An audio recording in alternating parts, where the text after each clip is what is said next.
All right, make sure I got everything. Got my ciggy. Ooh, I shouldn't be hitting that. That's gonna make me sleepy. Woo!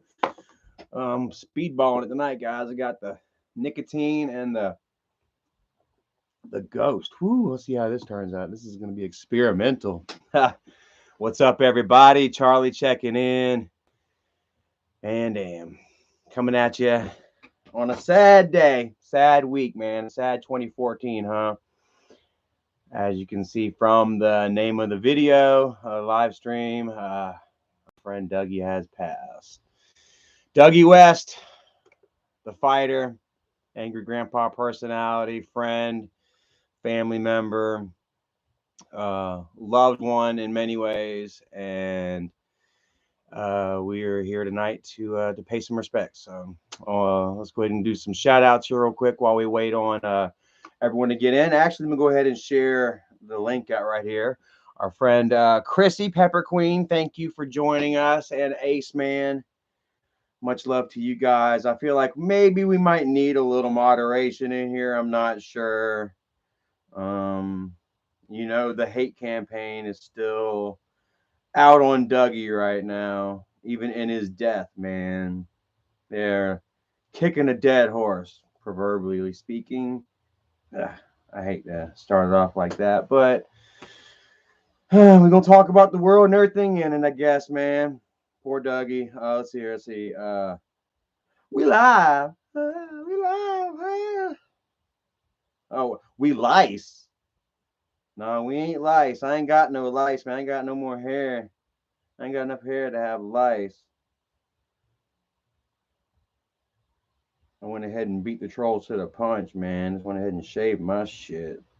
Give them no place to nest. All right, let's go ahead and share this to Facebook, to Twitter, and I swear I'm gonna pay attention to you guys in a second. I know you guys probably feel like I'm your wife or something like that out on a date out to dinner. They're just ignoring you with their phone. And ladies, the guys do the same, right? We're all damn slaves to this damn phone. I saw this watching podcast earlier. Theo Vaughn, much love. Theo did a interview with Tony Robbins. Yeah, I don't know if any of you guys are familiar with him. He's like a motivational speaker, self-help, yada yada guru. And he had mentioned something about priming yourself, in which you wake up in the morning, don't think about your phone, TV, any of those, those mental trappings, you know what I mean? And just kind of think about three things that you want to happen, positively for you in the day, in the week, in the year, in your life. It doesn't have to be here and now. It doesn't have to be this week, this month, this year. It's positive, it's basically, trying to breed positive thinking into your spirit and your soul daily, early, and that like there is some sort of psychological, gooing that goes on that damn makes you, feel better, think positive, feel positive, and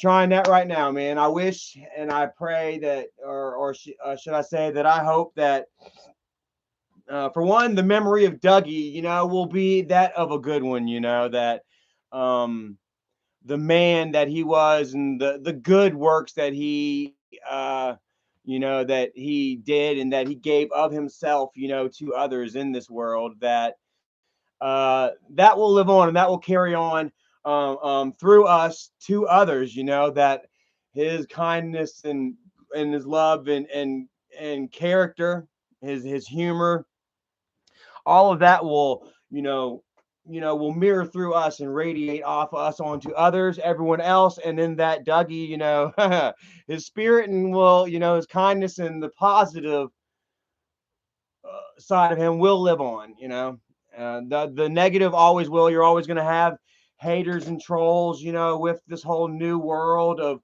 social media and just digital emotions and personalities and egos, people are always going to be there to hate on them. Let's just make sure that there are enough of us there to, change, or to, I don't know, I don't know. The power of positivity can be great, man, if you yourself believe in it.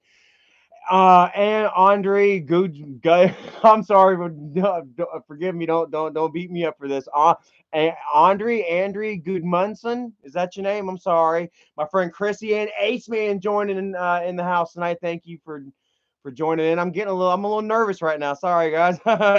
You can hear my voice, man. It's kind of shaky, kind of like Cat Williams when he was letting it fly on Club Shay Shay the other day. Yeah. Got to be a little nervous to stand up and tell it like it is, especially in the face of powerful people, right? Me and Dougie have been doing that for so long, man. And Dougie, he fought that fight pretty well until the end. You know what I mean? And he never did give up on me, and I appreciate the hell out of him for that. And I'm never gonna give up for him in that honor and respect. Junior, my boy Junior in the house. How's it cracking out there in Arizona, homie? Green Goblin, much love to you, man. Quit picking on the Spider-Man, man. Don't even try. Don't even try, Green Goblin. He's gonna win every time. My friend Maria Trenum in the house. That's a name that I've seen for a long time. Much love to you, and thank you for always joining and sharing positive, kind vibes and stuff. And it's definitely been received and felt emotionally many times. Shelly, SG Plays, Hammer, Nikki Mahafe. Um, who we got here? Up, I didn't scroll way far down. I'm sorry, guys. Miss Rachel Lynn in the house. How you doing, Rach? You holding it down for the fifth? My friend Miss Sharon in the house. Make sure this is my friend really Sharon, because I thought I gave her a wrench. Jason Fuller, man, hope you're doing well tonight. Thank you for joining. I'm sorry, dude. I'm nervous, man. I it's been a while since I've live streamed. Got a lot going on. It's sad to hear about Doug, man. It's sad to feel about Doug, and we got a lot to talk about tonight. And I'm hoping that I can get it all done within the next 2 hours. So I'm wanting to go to bed by 9. So we'll see. I might run over though. Yeah, we'll see. Because I mean, really can't set too many parameters. Once I get going, you guys know me. Max C, Neotional, Boy Scoop, Junior Boy, Clips TV, Slumdog, Millionaire. How old was Doug? How old was Doug when he passed on? I'm afraid I can't answer that for you, friend. Like 57, 58. My homie Corey Phillips in the house. Much love to you on the other side of the Smokies. I'm glad to see that you ain't washed out from the flood waters, man. It rained real bad here. It rained across the whole fucking United States, didn't it? Excuse my language. But I looked on the map yesterday, and from like Florida all the way up to New York, man, nature was just like, screw you guys, I gotta piss. Just fucking sprints all across the damn southeast coast. Slumdog Millionaire, Corey Phillips, Bill Hoppins, Jenny Phillips, WrestleCast, Dan Irie, 02, Tiffany Silvis, Bill Hoppin, Lisa Hewitt, Bill Haas, Shelley, Gina Satilli, Slayer, Raining Blood, Who, Me, Corbin Batson, Sean Lake, Porchman, bunch of you guys, man. Let me scroll back down here. Let's go. Let's get recent. Okay, here we are. Chris, Nathan, Adam, Austin, Reviler. What's up, Reviler? Looking good, Charlie, man. Feeling good, bro. How you like me now, bro?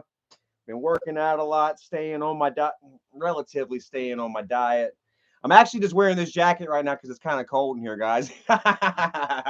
Oh man, I got the heater in here right now, but it's still kind of cold out here in the foothills. So I'll probably be wearing this jacket. I might take it off here in a little bit whenever it gets a little too hot under the collar, But for now, we're still warming up, man. So uh, uh, thank you for joining. Thank you for always being real, and rooting your opinions and your feedback with me, in a real heartfelt place yourself, and me and Reviler, we're one of the guys, you know, I may not agree with everything you say or whatever, but I appreciate, when, you know, you keep it real with me, whether I like it or not, and, uh,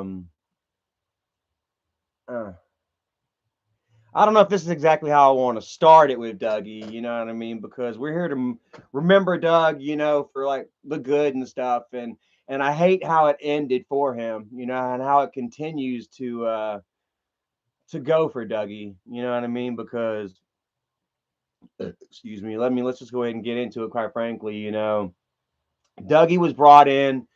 I feel Dougie was brought in to help, you know, to help the channel. Not that the channel needed any help. Uh, quite frankly, it was doing well. You know, I was recently added, you know, to the roster. Grandpa had his new house. Um, Things were going well, you know, and I'm not sure what the circumstances for Doug to come down, you know, from where Kentucky or whatever. I didn't know much of, you know, of his past or whatever. A lot of it would come out, and whether we know whether it's true or not, you know, we don't know. There's a lot of hearsay, you know, and a lot of trolling. There was a lot of negativity, a lot of vitriol, you know, really just oozing around out there, you know. Everyone was just soaking it up, you know. And and I hate it because like it feels like, you know, Doug, man, you know, so much to say, you know, and I just want to get it right, you know. Like Dougie loved. I feel like the being part of the channel was like the biggest thing that Doug had ever been a part of. Me myself too, you know. And he took a lot of great joy from it. You know, I feel like there was an added on. Actually, I was about to say there was a different kind of feeling for him connecting with his daughter. You know, um, in a way that I couldn't kind of really relate to. You know, as far as like reconnecting with family while um, experiencing this brand new feeling of like social media and the whole new world that it unlocked, new people, friendships, um and you know, just opportunities, you know what I mean, for the um for him, for me, you know, for the family, you know. It felt like, you know, everybody was just thriving and getting along, and and he enjoyed that. But you know, I was getting that too with me and Dad. You know, me and Dad, we had such a long, you know, troubled past with ourselves. You know, me being just a damn dumb, hard-headed freaking teenager into damn, you know, drunk adult, young adult. You know, that never fucking really grew up. I'm still growing up. You know what I mean? I've still got a lot of growing to do, a lot of maturing to do. You know, I'm a late bloomer, I guess. You know, because I just kept screwing up and just not getting it right. Even when I had like the perfect opportunity in my hands. You know what I mean? With the YouTube channel. You know, I just wasn't ready for it. You know, like mentally. You know, I was still wanting to go out and party and fuck up and make excuses for myself, you know, and it just didn't work out for me. But you know, Doug, anyway, um, I feel like there was you know how it is with social media, man. Like, um, where to begin? Like, where to exactly begin? Like, it was all great, it was all fine, it was all flowers, uh, until my meltdown, you know, back in 2017. And shit. You know, that's when it just all kind of just like fell apart. Like Dad was already sick. I don't know exactly how sick Dad was, how much he knew about his own health and his own situation that he wasn't letting on with us or whatever. But uh, you know, I screwed up. I went out and I got fucked up, and bunch of shit went down. I'm not exactly sure what all still to this day went down prior to going to the hospital, you know. Um, I know I didn't upload any porn to my channel, you know. That's just, you know, that was Michael and Bridget's, you know, planned employ and plot to, you know, just try to blow up, you know, what I had going for me, you know what I mean? Because I did get fucked up and let out you know, bunch of family bullshit that I shouldn't have had, I should not have done, um, and just kind of just opened up that bag of shit, you know what I mean? And Michael was really offended by it, and as well he should have been, but just a whole bunch of bad decisions and wrong choices were made all around. You know what I mean? From that point forward, you know what I mean, until this day, you know what I mean, uh, and it wasn't good for me. It wasn't good for Dougie. It wasn't good for Michael. You know what I mean? You look at the longevity of it for him and his channel. Like, look where he doesn't have shit down the pipeline anymore. You know what I mean? Nothing in the future for him at all. And that's from these bad decisions that he's made. Back in 2017. And and it's unfortunate because it could have been so much different. Like I was in help. I was in need of help, man. I don't know. I should have gone. I went to I did go to rehab. It still didn't stick, you know. But anyway, so like Michael decided to make a whole bunch of bullshit up. Whether I fucked up that pool house on my own or whether or not he fed me more alcohol and shit, that's to be determined. I went back to the pool house after I got out of the hospital and I saw a whole shit ton of extra damn Jack Daniels bottles and shit. If you watch a certain video while Michael's got the phone in his pocket and the police are there, you actually hear me say that we destroyed the pool house. So I don't know, but that's neither here nor there. Overall, I got fucked up. I walked to the store. I got fucked up. I put all that shit on the internet. You know what I mean? That I can, own to, and and the pool house was destroyed. You know what I mean? Damn. And I shouldn't have done that. Fucking whether who knows? Period. Back, not back. I shouldn't have. But I did not hit Bridget. Did not happen.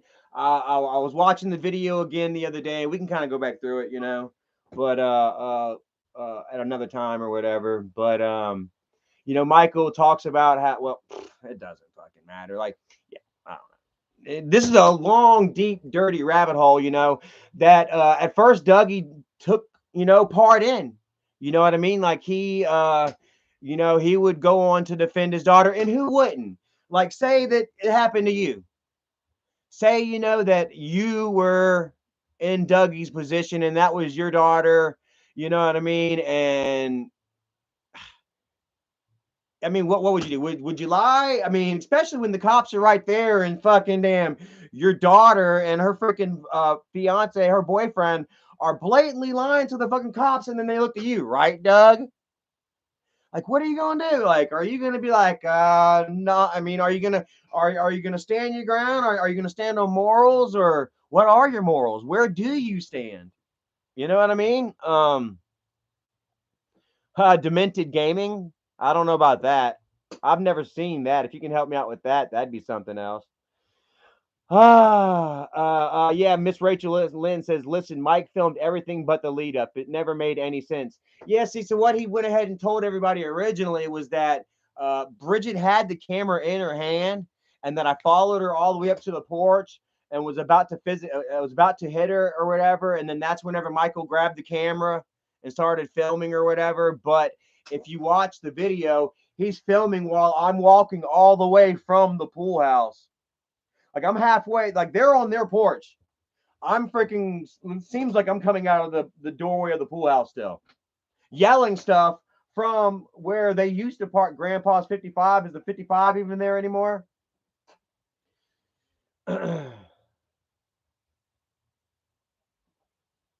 So there was no me punch Bridget and then stay behind her talking shit. Isn't it curious how there's no footage, blah, blah, blah. Anyway, and how about the fucking eyeball? Didn't we see a picture of the other? What happened to her eye the other freaking week? What is this shit? I said I wasn't gonna. I said I wasn't, man, but like, just God, bro. They're still kicking Doug in the ass while he's dead. Look at this picture that they're sharing. Goodbye, Doug. Oh, goodbye, Doug. And look, they've got like such the worst picture of him, man. Him, look, all he wanted is some love, a friend. Don't you know that Bridget was still the emergency contact? Because don't you know that they were still playing games with Doug? Even while he was dying, he had done been on his deathbed 2 or 3 times. Get back. Right here. How many times had he had his flare-ups? Joy Anderson said the magic black eye vantage. PB and Glizzy said the 24-hour bruise. What else? What does everyone else think about that? That whole Charlie hitting Bridget and the bruising and all that shit. Where are we standing on it now? 5 years, 6 years later, there was a lot of people that were, that were bamboozled, man. That were, they were like the fly on the Mona Lisa, man. They were just standing too close to the fucking situation because you love Grandpa, you love that whole family dynamic. You know what I mean? That was cultivated over time. You know what I mean? With love, in the name of humor, and one poor family, bringing themselves up, out of the dirt, out of the mud, with this unbelievably lucky gift and opportunity. You know what I mean? And you all just fell in love with that shit, and then all of a sudden in an instant it was gone. You know what I mean? All of a sudden in an instant it was, it was Michael versus the world. It was Michael and Bridget versus Charlie. Then it was Michael and Bridget versus Tina. It was Michael and Bridget versus Dougie. Then it was forgiveness. Then it was like bouncing back and forth with Tina, and I'm not so sure how much it bounced back and forth with Dougie, because Dougie, you know what I mean, was, he wasn't forced to say that Bridget, lied, to say that I didn't hit Bridget, but I mean, what else you gonna do? You know what I mean? I'm not gonna sit here and blame Dougie for going out and claiming that I did that. And he even stood on that for a while.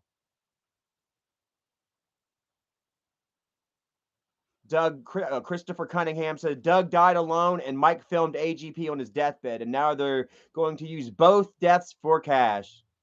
Well, you see where Michael's at, you know what I mean? And the only reason you're saying that is because that's what he's doing. How many videos has he done? He did Angry Grandpa's last Thanksgiving and Angry Grandpa's last Christmas. 2 miserable pictures of Grandpa with breathing tubes up his nose, and then lost so much weight, man. He looks skinnier than me right now. I mean, he was like a shell of his former self, you know what I mean? And Michael's damn propping him up, parading him around, doing damn half-cooked pranks and bullshit, freak out reactions that only damn depleted Dad's strength even further. Can you just imagine, man, the last year of Dad's life? The last thing he needed was the fucking damn go out and do a damn crazy video every week that was going to take everything out of him, put him down for the night, for the 2 nights. I would see Dad do his freak out video, and then like half the week he'd have to recover just to do another one. Instead of Michael having the foresight, you know what I mean? Instead of Michael, because Michael doesn't have a deep bone in his body. His fat is too fucking thick. I'm sorry, whatever. No, that didn't even make no sense. Michael just doesn't have a deep bone in his body. He is not retrospective enough. He's not introspective enough, man. He doesn't value the past and history and who Dad was as a man to you all enough to realize the value. If this is not speaking to Michael, maybe this will. The value of sitting a goddamn camera down and letting Grandpa just riff on his way out. Because don't you know, Grandpa, man, he just sat there and thought about all that shit. That he was going to be leaving behind this legacy that he did not want to leave behind. They said that Dad's last words before he passed. Y'all remember? I heard that he said, "I'm not ready." Was, if not the last words, then one of the last coherent words that he had with the family and stuff.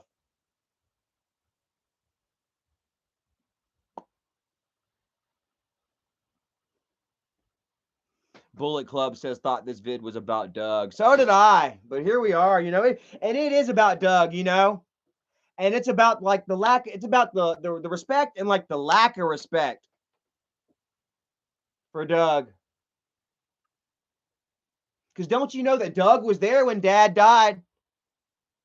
Don't you know that Michael did a video giving Doug a hug and crying and saying, "Thank you for being there for my father when I couldn't. I physically and mentally could not be there for my father." Didn't he say that? Isn't that in one of the videos? Don't I remember that? Or have I just gone fucking crazy? I'm pretty sure I remember that. Dougie was there for the old man. Dougie was always there. I'll never forget it, man.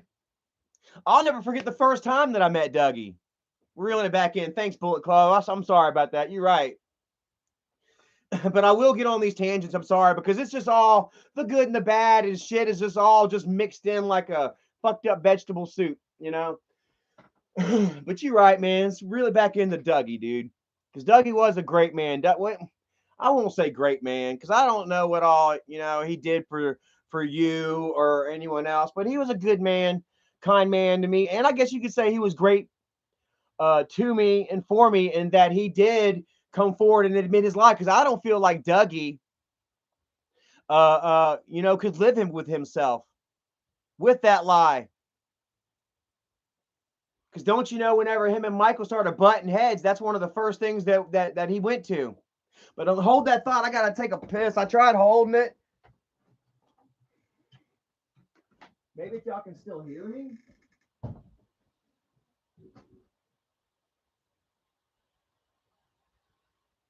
Maybe. Shuffle, shuffle, shuffle. Uh-huh. I hear your feetsies. You can't sneak up on nobody. Not in them slippers.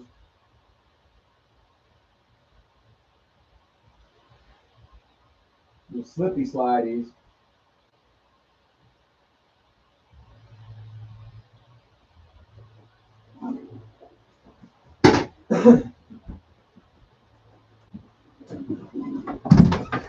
All right, I'm sorry about that.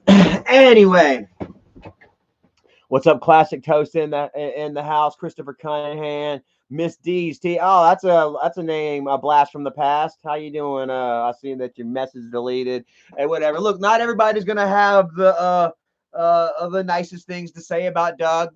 You know what I mean? But then again, Miss T is not a very nice person herself. She has been involved with nothing but drama, back and forth, left and right, up and down. At one point, she might have used Doug. And that's another thing, man. There's a lot of people that use Doug too. Can we get a roll call on everybody that fucking used Doug and then flipped on him for Michael, for Slob Mob? Because man, there is a hit list, Bo, of just fucking assholes, the lowest level of character, man, that you can damn speak of.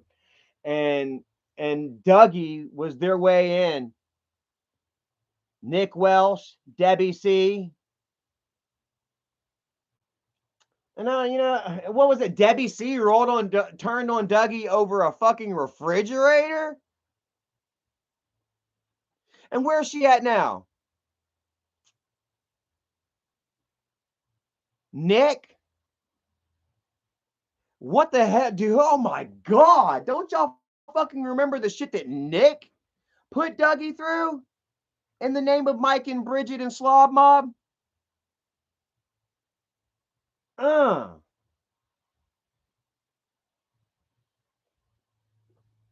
Lil LPD, much love to you, brother, right here. Thank you for being a big fan of the truth and grit and backbone, because, you know, me and Dougie have displayed that for the last 5-6 years. Or, I mean, I hope that I would like to say that I hope that I never displayed anything less. But, there was a time where I was a slave of my addictions of of my emotions, you know what I mean? And y'all saw the worst in me. 316 people watching. Thank you all for joining. You all y'all seen the worst. Y'all seen the best of times. Y'all seen the blurst of times. To quote the Simpsons, because I was the monkey behind the typewriter. That's an inside joke. Much love. Shout out to all my Simpsons fans. But honestly, yeah, you saw the worst in me because I mean, I don't know. But I feel like especially in these last few years, it's been what 3 years, going 3.5 years almost that I haven't had a drink, not a drop of fucking alcohol, guys. And I feel like it's shown, man. I feel like I've grown. I feel like my uh I've changed. I feel like my whole body has changed. I feel like physically, mentally, my mannerisms, my way of thinking, uh, my way of holding my emotions and expressing myself, I feel has drastically changed. What do you all say? I mean, and I feel like that's a testament, to healthy living and doing the right thing. And for me, it's staying off of alcohol. You know what I mean? I had to. It was just fucking up my life. And I'll never forget. Dad said that, one of the damn. And I was all, I was one of the greatest guys. So he said I was one of the friendliest guys that he knew whenever I wasn't drinking. So I don't see how I'm so friendly anymore, but shout out to Austin in the house. Much love to you, Austin and fam. How y'all doing tonight? How long you been following this stuff?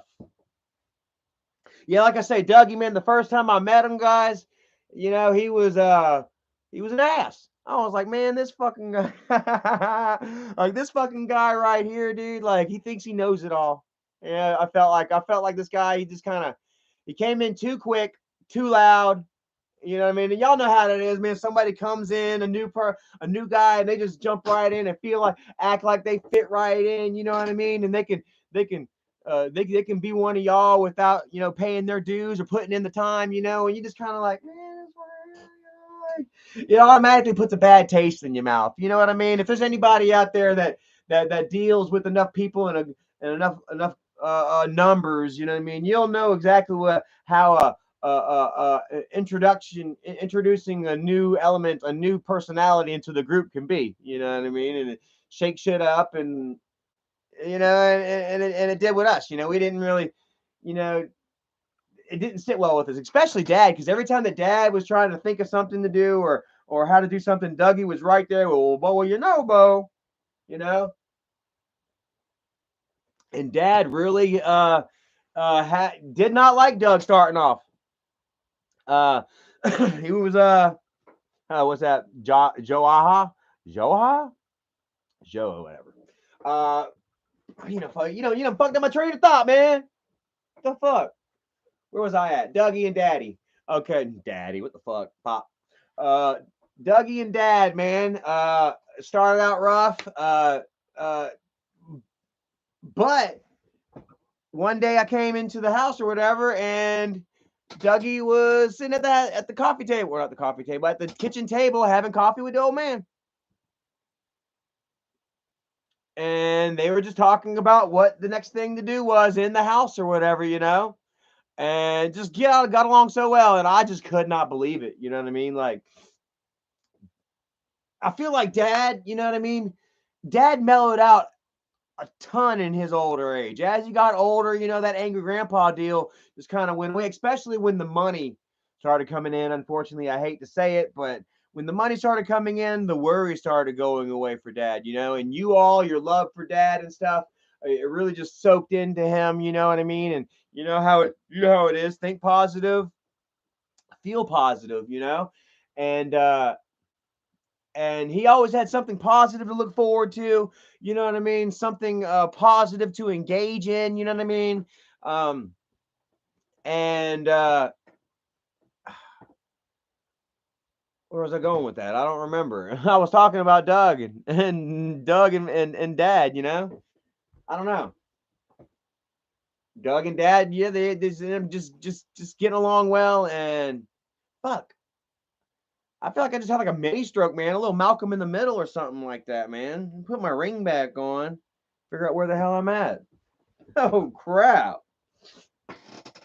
Uh damn. I lost my shit, my train of thought. I was talking about Dougie and Dad and just how they got along well, and Dougie was, always there, whenever Dad, needed something of, you know, construction style, whether it was floor, walls, toilets, whatever. Dougie was always there with the know-how, and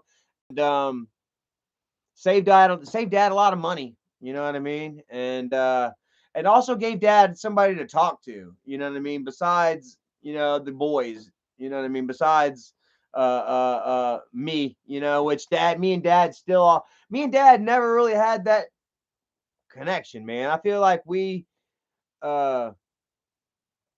I feel like for like the first couple of months when I got to the house, whenever I was going to go to rehab, and Dad said, "No, come here and stay and watch the boys and take care of the boys, and we'll take care of you. We'll work together. Stay sober, and we'll work together. As long as you're sober, you can stay here and take care of the kids and yada yada, And it felt great, but like after a couple months, I just feel like I just disappointed him. You know what I mean?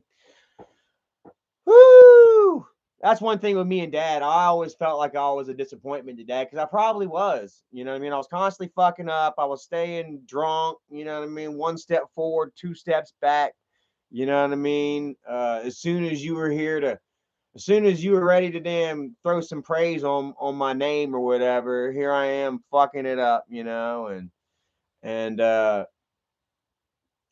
I just feel I just I guess I grew up with that and it just stayed with me. And even when I moved in over there, it we just didn't have the greatest relationship for after the after a couple months, And then what I really feel like kind of messed me and dad up, was after I got my YouTube channel monetized. Saved by the precious blood of Christ. That's a good name. I think if AGP was still alive, I think that AGP and Michael would have had a falling out because I could feel the tensions between them in the latter videos. Like AGP didn't like his son Michael. Well, I told you before that him and Michael did have a falling out. You know, uh, that Dad would start to get fed up and would start snapping at Michael and doing little snide comments.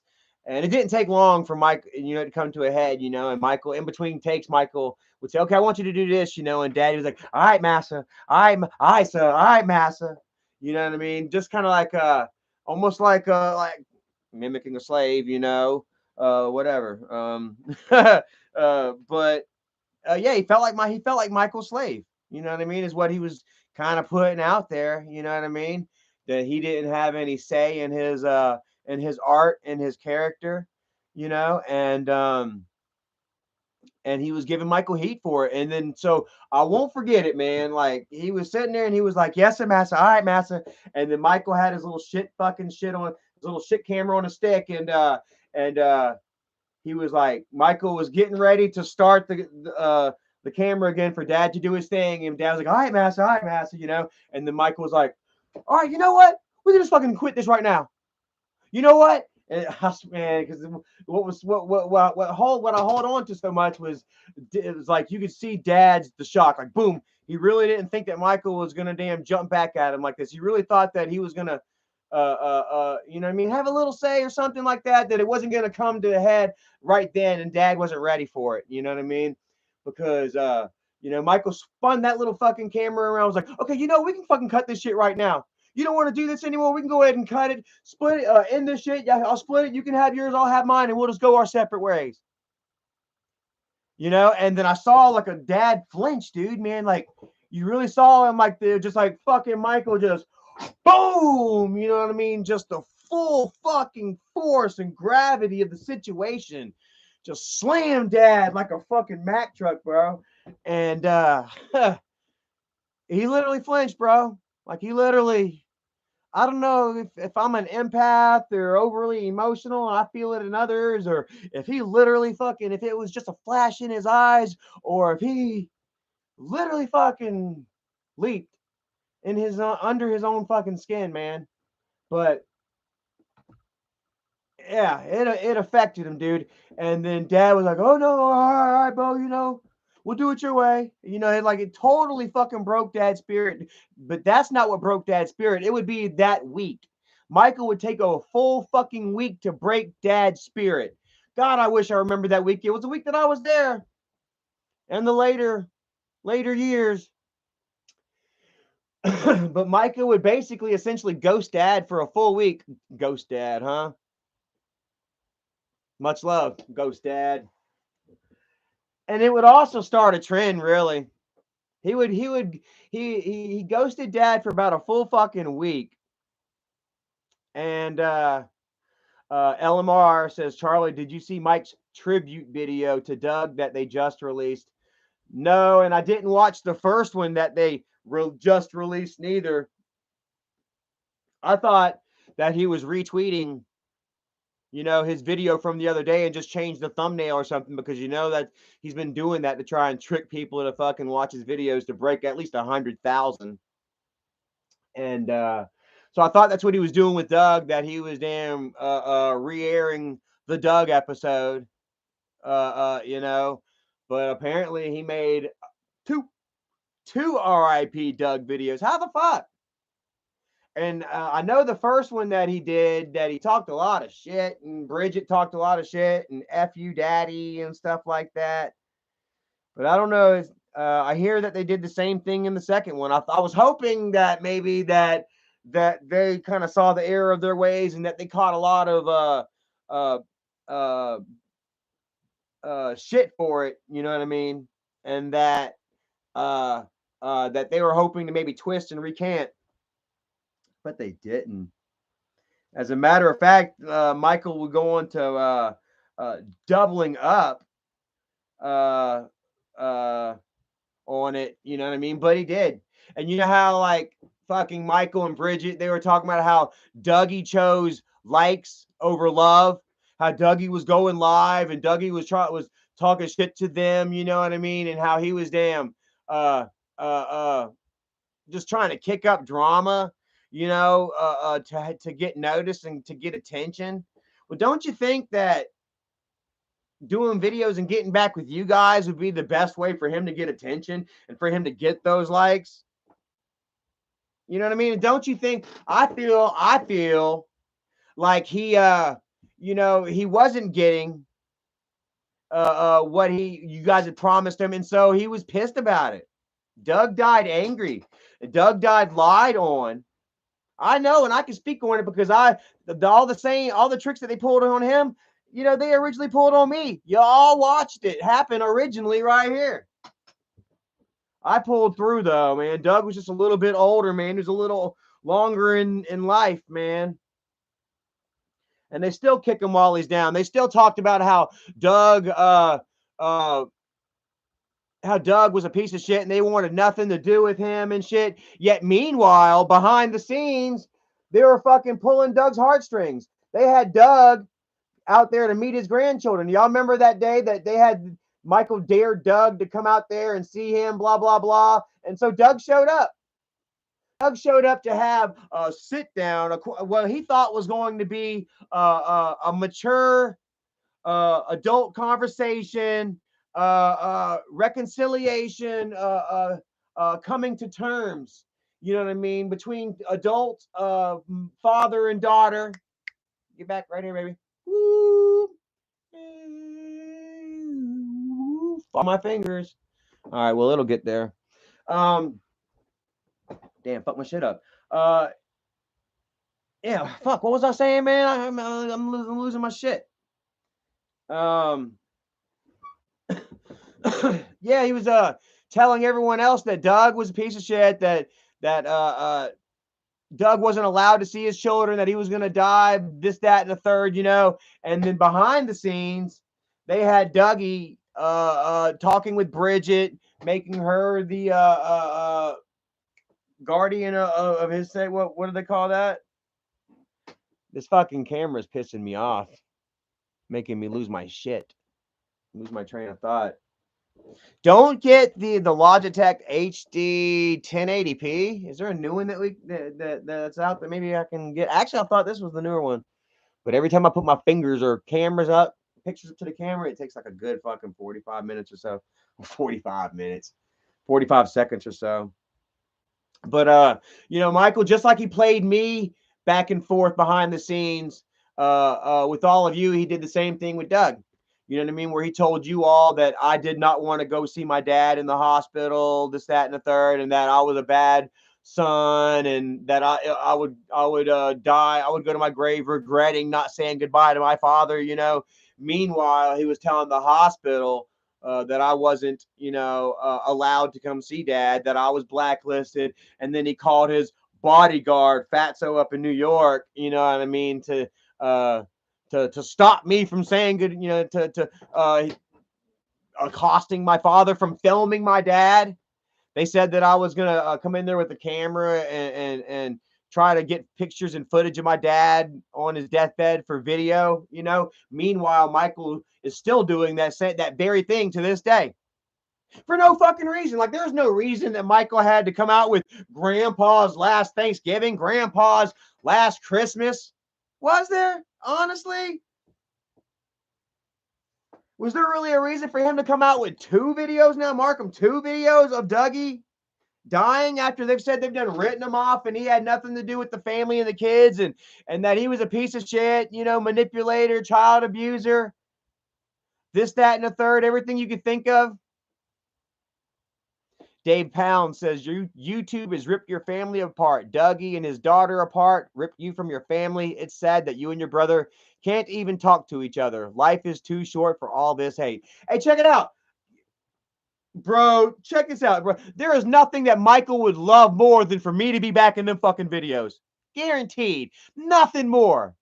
Oh my God, chomping at the bit. Isaac, too. I've got fucking actual audio recording of fucking Fatty saying, oh, bro, if you would come back, it would blow up the internet. We would destroy the internet. They know, man. They fucking want me back so fucking bad that they can fucking taste it. But I fucking refuse to, dog. All I'd have to do is go over there and suck the dick. Just like fucking how Cat Williams say that damn Martin Lawrence got to put on that dress for Big Mama's house. Now, whether that's fact or fiction, whether that's fact or feeling, I don't know. I don't know. I like Martin Lawrence, and I don't think that he you know, blew anybody. This fucking camera is a piece of garbage. How does this shit look right here?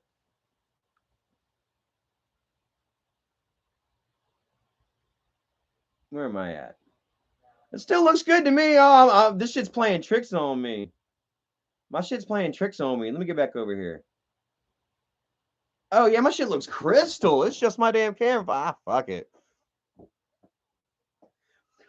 But anyway, but yeah, all I'd have to do is, man, just bend over and apologize. What's that South Park episode where Randy dropped the N bomb and he wanted to apologize? So Al Sharpton was like, all right, he wants to apologize. Let me not do that. Let me stop. I messed around like that on Twitter one time. I almost pulled a boogie on Twitter once and I got fucking banned for saying some other ridiculous, repulsive shit that I can't stand behind. I apologize for. But yeah, we, like I said, there are some people that are pissed off at Dougie over the shit that went down, the shit that Dougie said, and perhaps how he treated his daughter. You know what I mean? And this public war. You know what I mean?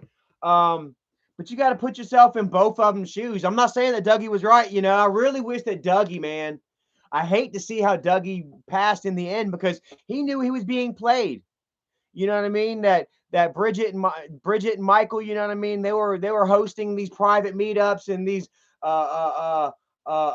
negotiations. Fatty says himself that he played the middleman, for Michael and Bridget and Dougie many times, even though publicly they talked shit on him and called him Duggie and all that. Just keeping the the community, grandpa community, or at least the kid behind a camera community, because the grandpa community hates Michael, you know. But the kid behind a camera community, they were trying to pretty much keep against Doug, and was keeping the narrative as fuck Duggie, while privately they were trying to get Duggie to conform and to bend over and take it up the ass. You know what I mean? For not his good. You know, and case point proven. You know, in the fact that Isaac admits that he was the middleman. Pictures that fucking Michael's sharing on his own Twitter right now of Duggie meeting his grandkids. You know, I better not do that. Fucking get out. Sorry.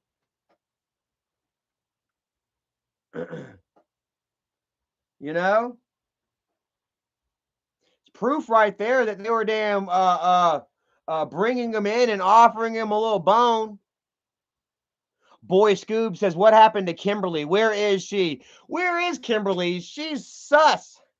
She's suspiciously vanished. There's no Happy Thanksgiving, Merry Christmas, Happy New Year's. My fucking asshole hurts. My fucking asshole is bleeding. Me and my husband are getting divorced.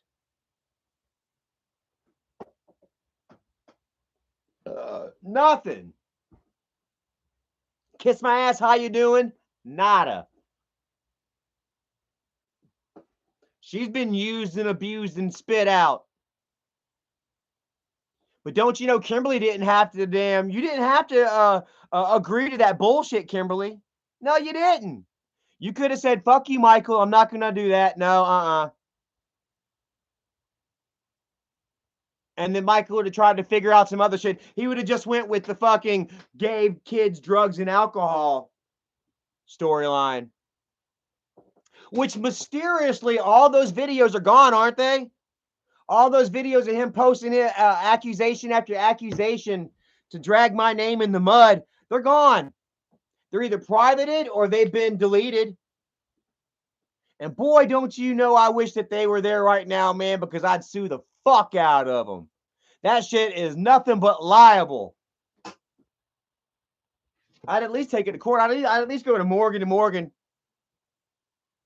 You know what I mean? JP Chase, Morgan and Morgan, Akima Nastapulo, the Hammer.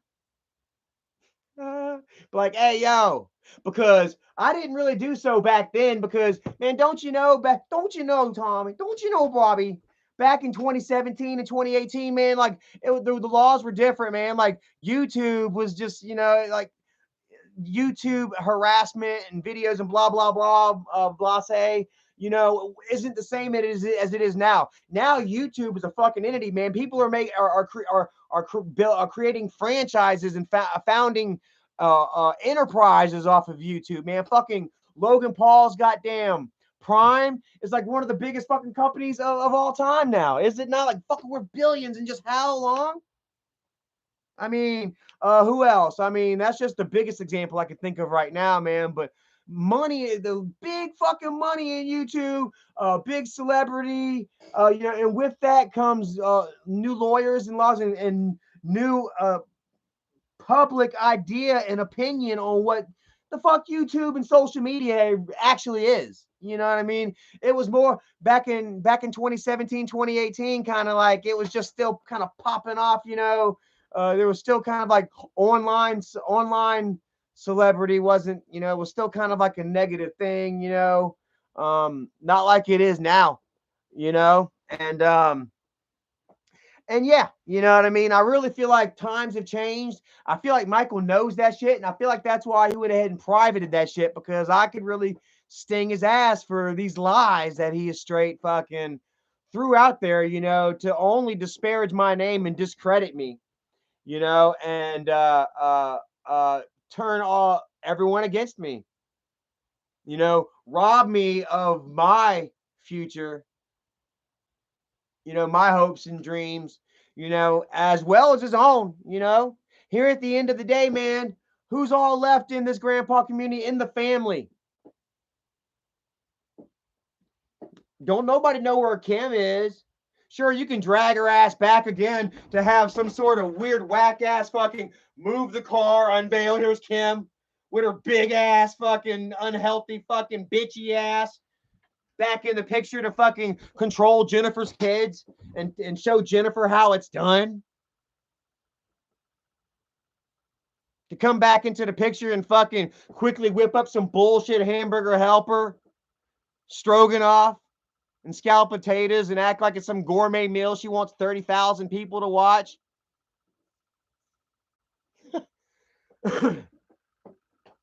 Jennifer, what's so entertaining about Jennifer? I think her mental issues is like the most interesting thing about her, and you don't really want to make fun of that. You know, you wish that she gets hope, or you hope that she gets help for that. You know, it seems like, I don't know, because things aren't always what they seem.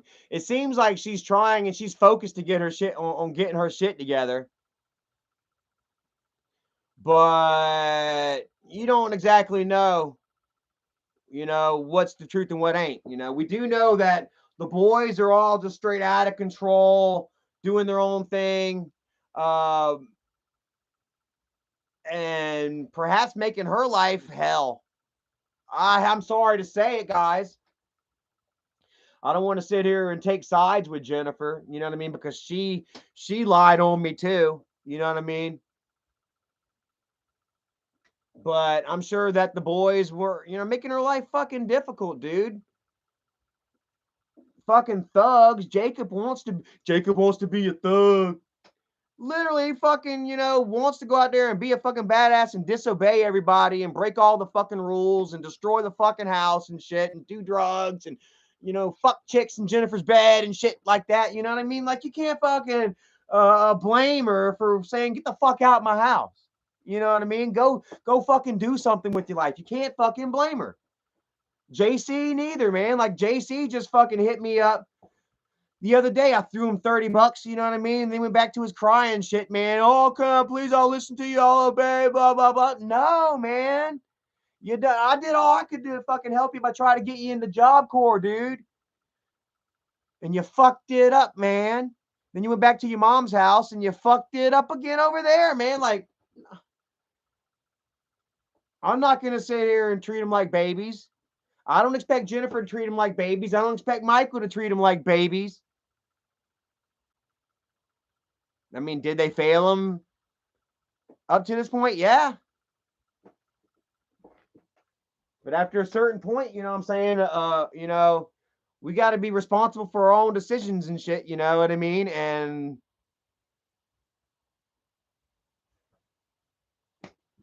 yeah, they gone. I don't know where Jacob is. He's 16. I think that's adult.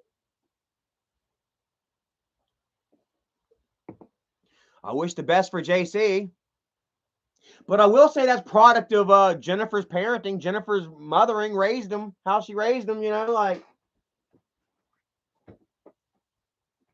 And how Grandpa raised him too. I'm sorry. Oh, bro, I just felt a fucking bolt of lightning. Boom.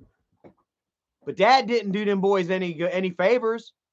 Dad loved the fact that Jacob was a bad motherfucker. Woo! Until Jacob really started going to like school and shit like that, you know what I mean? And it started reflecting back on bad on Dad. By then, what you gonna do? It's already in him. On top of being YouTubers and shit, you know what I mean? Damn, having all that disposable income to buy each boy a video game system, you know what I mean? To just have that certain feeling that, you know what I mean, we're on top, we're better than other people. Not necessarily better, but kinda, Jacob would, I don't know, take advantage of the social media and shit, man. He would steal Grandpa. Fucking little Jacob, dude. He would steal the mail. Mail would come in the mailbox and shit. Jacob would go in there, and he knew that a lot of time there was money in it. Jacob would go in there and fucking snatch the goddamn all the mail out of the mailbox, and he'd fucking take the money and he'd shove the fucking letters up under his bed.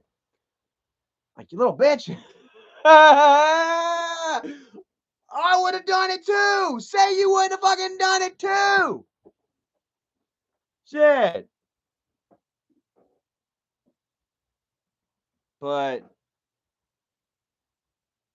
but yeah, Jennifer, she's going through some shit right now. What'd they say? She's going through what? Was it cervical cancer or was it breast cancer that she's going through? Either way, a good friend of mine, a couple of female friends of mine. I can't speak too much on the situation because I'm not a female. This is female issues and shit. But I did have a few friends, little EPD, yeah, breast cancer. Okay, so I did have a few female friends that contacted me after because like I kind of struggle with it. I'm going through some emotional growth of my own over here. I'm not speaking on them, their shit. You know what I mean? If you all have noticed, I've tried to separate myself from the drama and the negativity. Here I am now. You know what I mean? But I mean, it is what it is. I'm addressing it. Uh, because I do, you know what I mean? When I go live and shit. That's why I try not to go live and shit often, you know what I mean? Uh, um, and I try to focus on more productive, positive things, but here we are, Michael and Michael and Isaac are shitting all over Dougie. Mary's place in the house. What is up? Um, uh, uh, and they just refuse to fucking let up on Dougie, and they're, shitting all over, his character and his name, which by now is doing nothing to help Michael and shit, bro. You got to see the fucking hate on Michael's Twitter right now. Holy motherfucking shit. Let's see here. Why are y'all trying to milk this? Tears. I'm not sure what to believe anymore from this guy. I thought you already posted this, Mike. Oh. Here's some people that are even torn. They're like, he could. They saw that. I seen his channel. This is Ann Vegas, Clarity of Vegas. You watching tonight? Says I seen his channel. He looked awful 1 month ago. His eyes were rolling in the back of his head. So apparently, Michael hadn't deleted these yet. I screenshotted a bunch of these messages. Says he was nodding off in that stream. It looked like he was suffering and neglected. He couldn't afford his meds. I'm just pointing it out. You shouldn't post about it anymore. Another one, bro is milking like this, like his dad's death. 10 likes on that. Didn't you do this video a few days ago? 4 likes on that. And I said the same goddamn thing. Says, why are you using a thumbnail of him at his most unwell rather than a nice pic of him when he wanted? I guess this person didn't watch the video yet. R.I.P. Doug. Let's see here. Very unappealing photo. The amount of bad karma they have coming. I bet Michael does a video where he's talking to the ghost.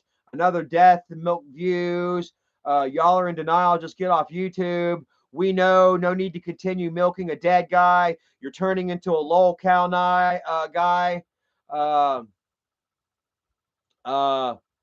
Angry cancer, talking shit about cancer and smoking. Quit milking Doug's death. Doug hated you, Mike. You guys will do anything for attention and views. Blase, blase, blase, blase. I mean, what do you expect? Michael is a YouTuber, dude. Like, he has no other fucking ambitions for work. I mean, this is what he does to make money, guys. Like, did you expect any less? I just felt a blast of wind to the face, dude. Did Grandpa just fucking fart in my face? I don't smell no stank. Double N says this is absolutely pathetic. Mike still drags him even after he's dead. Well, like I say, the solace in this, Dougie, is that Michael is turning the people against him. Michael's showing people further, exactly who he is. If I were to die today, don't you know Michael and Fatty would do the same goddamn thing? Why would it be any different? Why would it be any different?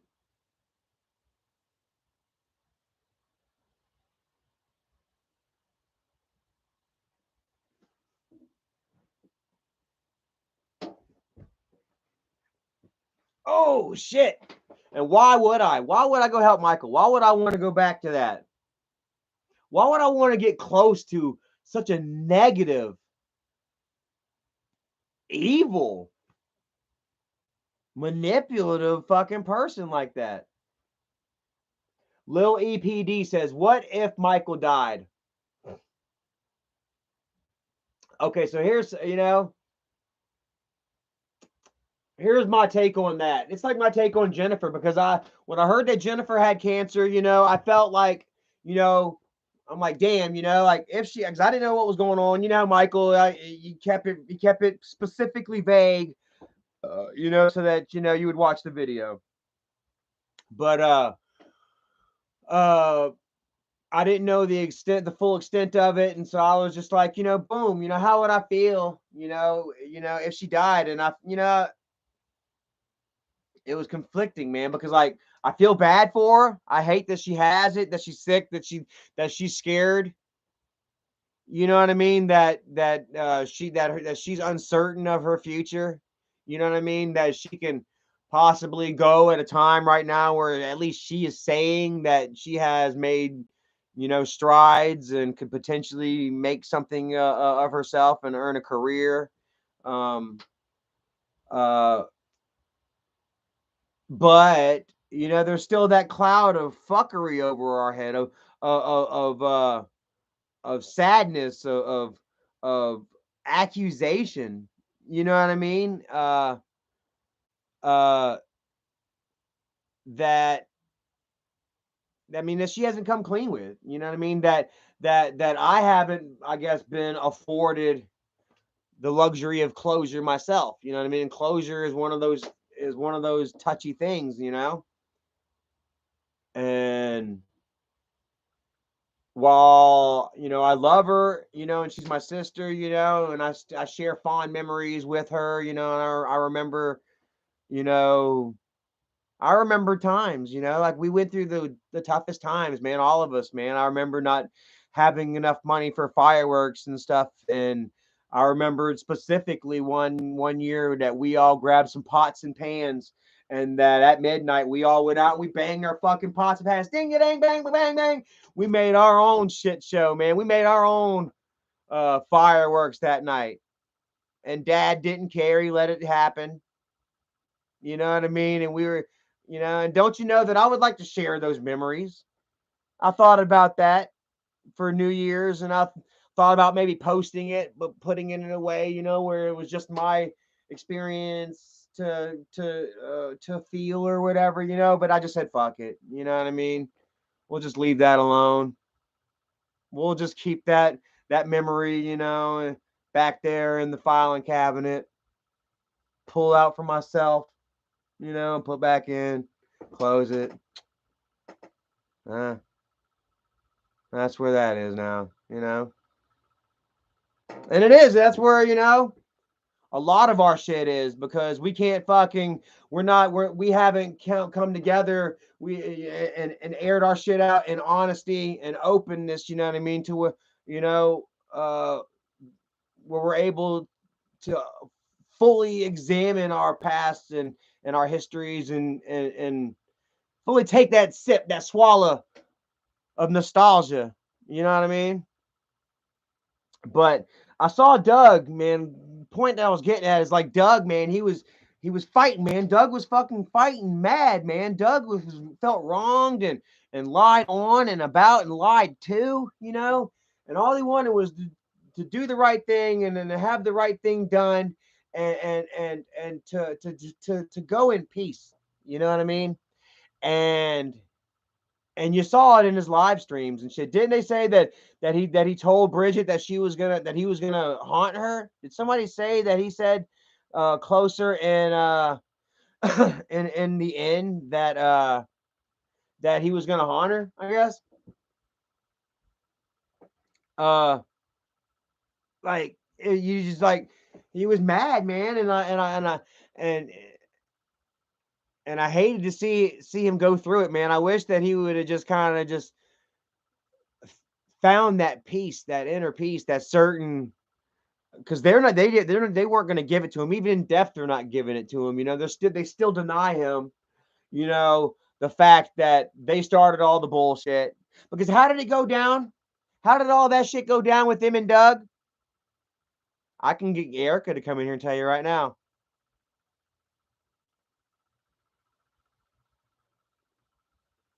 I can tell y'all before y'all tell me.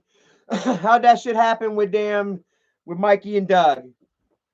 There was some Craig Donovan shit. I don't exactly remember that, but I know that Michael shared some damn private DMs between him and Duggie where they were telling Duggie to show up to the house so that they can do a baby reveal. They were wanting to. I guess they had already told Doug in private that they were pregnant. Okay, it might be getting a little hot in here. Woo!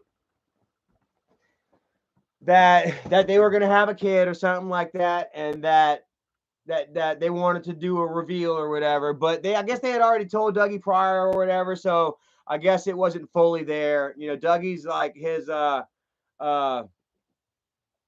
enthusiasm for the whole situation wasn't completely there, and so I guess he was messing with Debbie or something at the time, or another chick or whatever, and he couldn't make it. So he told them that he wasn't going to be able to make it, that he couldn't do the video, and it all popped off from there. I don't remember exactly what they said to him. Said that like, well, you're on your own or something, and then so Dougie did threaten him. He was like, well, then I'm going to tell everybody that you lied about hitting Charlie. And we know that they said that Dougie said that because Michael shared the DMs and tried to turn it around into seeming like Dougie was blackmailing them. Like Dougie was fucking blackmailing them for money. The same way they tried to do Dylan. If y'all remember Dylan for the win, which Dylan did try to fucking blackmail Dad. But that was only after Michael let Dylan fucking come to the house and steal a pair of Dad's pants. Let Dylan come to the house on goddamn Thanksgiving. Y'all remember that shit? And then Michael tried to have Keemstar sell it as Dylan was Dad's friend, not Michael's.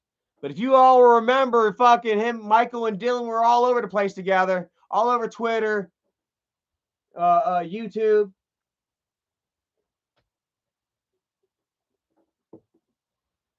Now he's got now fucking Isaac is the new Dylan, blackmailing and manipulating.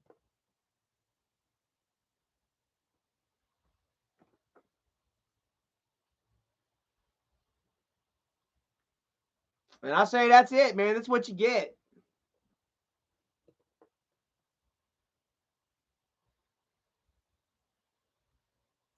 Jason Fuller says, I thought he was at his friend's house. She made pot roast or something, and he told little Mikey, I'm not coming tonight, man. Made Mikey mad. He was at Debbie. She made him pot roast. So he said, well, you know, Michael, like, you can go ahead and you can say what you want, man. But everybody knows the fucking truth, dude.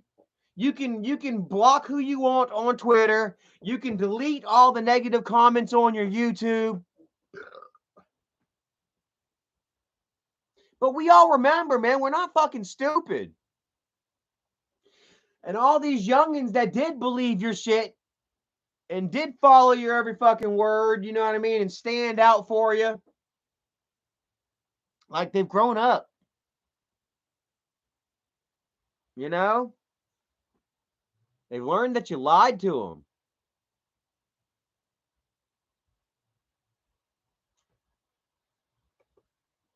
And don't you know, man? I was just thinking of this too.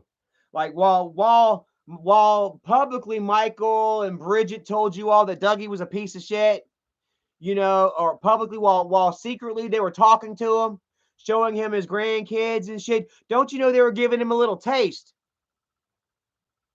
I guarantee you that Dougie just didn't play full ball with them. That they brought him in and they were saying, okay, Dougie, we need you to say that Charlie did hit Bridget. I guarantee you That was the only thing, because Dougie said that he was never going to admit it. He was never going to lie again. Because let me tell you what, man, a fucking lie like that will eat at you, especially in your dying days, man. On your way out, don't you know? That kind of shit digs at you. It's Badger says, I think you all made mistakes. Absolutely. How many times have I fessed up to my mistakes? How many times have I owned up to my shit? And even to this day, I still say, hey, man, I fucked up. But I refuse to move forward in any fashion with the family until they come confess to their own shit, until they first admit to their own mistakes. Like they haven't admitted to one motherfucking thing. They still act like they haven't done a goddamn thing wrong to me or Dougie. I would say Tina, but I don't give a fuck about that bitch. She can rot in hell.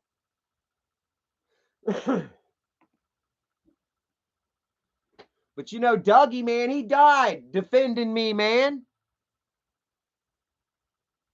All Dougie had to do was say, yep, Charlie hit Bridget. All they had, and they would have come up with some sort of video or whatever, or they would have been retelling the that night, that horrible traumatic night.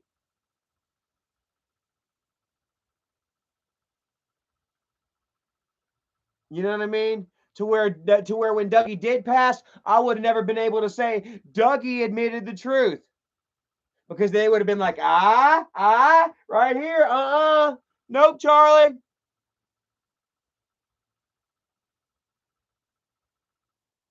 But that moment never did happen. Why? Because Dougie was a man. Dougie stuck to his word and his faith and his convictions. And Dougie was like, I'll do anything for love, but I won't do that.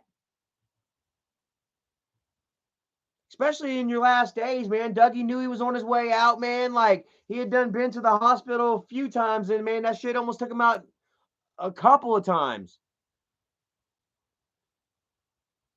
Which Michael and Bridget used those times too, didn't they? Put up a video of Bridget crying on the phone. Now, whether it was real or not, I don't know.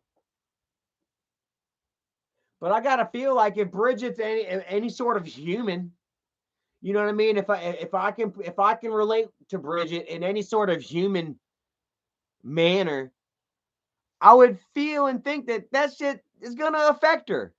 Like, you could pretend that it don't. You could fake it for the gram,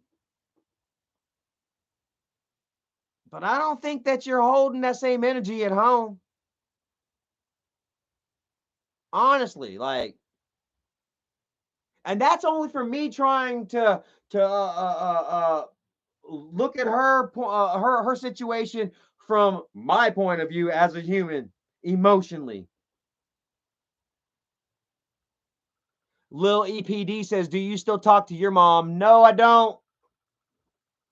I stopped talking to my mom after I had my seizure. And that's on me. I ended up cussing my mom out and unfriending her on Facebook. I feel bad for it. But, you know, mom's never going to be able to fully be a mom to me that she can be because of Michael. You know, mom has suffered unduly time and time again because of me. Who remembers the Edisto Island incident? Whenever we were getting close to coming back together as a family or whatever, but then I pissed Jennifer off by telling her to go fuck herself because she was trying to get JC to come back home. Situation that she kicked him out of. That after a month and a half, she was trying to get him to come back because she had nobody to watch the kids.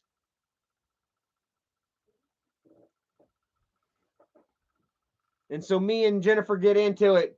And then all of a sudden, Fatty brings his ass back in. And they try to falsely accuse me of giving out drugs and alcohol to the boys again.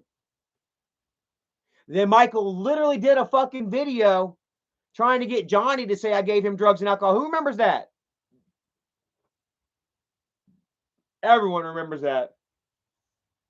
I ain't gotta fucking ask. Everyone remembers that shit. The video's still online somewhere. I don't know if Michael privated that or not. I could probably take that to a fucking lawyer. I dare you, Michael. Put that shit up. Stand on business, homie. Stand on your fucking word. Stand on business, dude. Put that shit up. And bet I don't. Bet I don't get my fucking inheritance. Bet I don't get what's rightfully mine. Well, I won't even say that. But bet I won't get what's yours.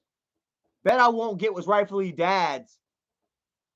What was dad that you stole from him? Because I thought about this too. How many times does Michael like to sit there and brag about buying dad a house? Brag about buying dad a 55 Chevy.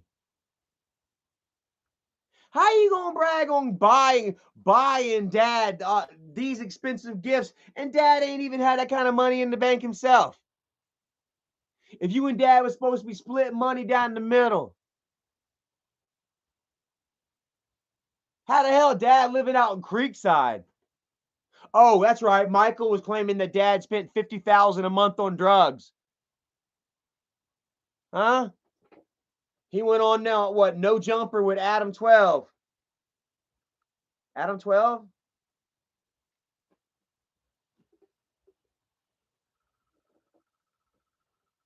And said dad blew fucking 50 grand a month on dope. Bro, you crazy.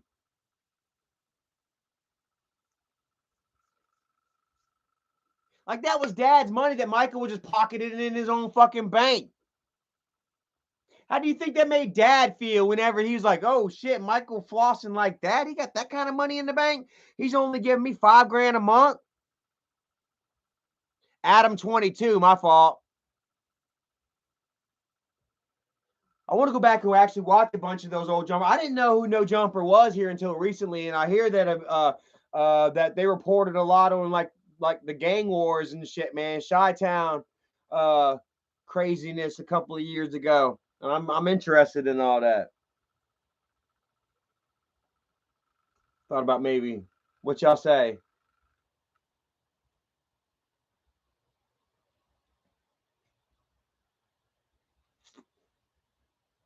But yeah, you know, and then whenever I started getting my money on my YouTube channel, and bro, I was getting like 2,300 a month starting off, man. Doing well, man. My shit was fucking skyrocketing, man. You know, living at grandpa's house, you know, giving you all kind of a behind the scenes glimpse of what was going on in his world, man. It really just fucking just, I mean, I had the best tool as far as getting my channel up to 100,000 in what, a year, not even 6 months. Once I started to really try doing it, and I think the dad kind of got jealous about that, you know. And I hate to say that, you know what I'm saying, because we're talking about grandpa, you know what I mean. He shouldn't be jealous of nobody, you know what I mean. But honestly, man, like he didn't have control of his own YouTube channel. He didn't have control of his own Twitter, his own Facebook. He was going. I don't know if anybody was secret friends with grandpa under his Johnny Cash account. I can't remember what it was, Walker Cash or some shit like that. Um, but he didn't even have his own fucking Facebook, man. And then he was getting such a small slice of the pie, you know what I mean, that whenever I started getting a check, and he was seeing how much I was getting, he knew he was getting fucked. Then he started doing his Twitch, right? Michael was like, all right, well, here, I'll help you out some other ways to help you shore in that income. Every time dad asked about the money, where's the t-shirt money? Where's the merchandise money? Michael was always like, oh, well, we got to put it back into the merchandise. Every fucking time. I put it on dad, put it on the Lord, put it on my daughter. I put it on everything. You know?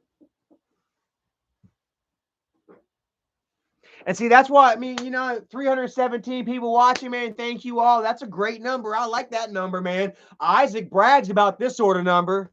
What, man, Bo, I have between 300 and 600 people watching me. Oh, my God.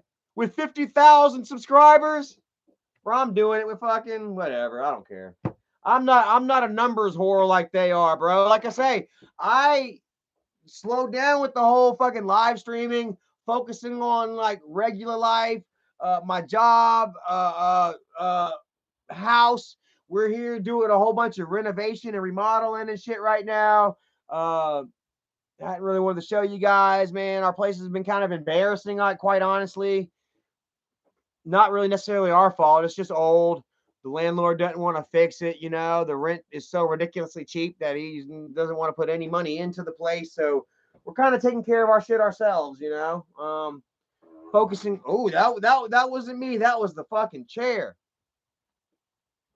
Um, but yeah, I'm not a YouTuber. I don't do things to create drama and heighten social interest in my channel because I quite frankly I can't keep a channel.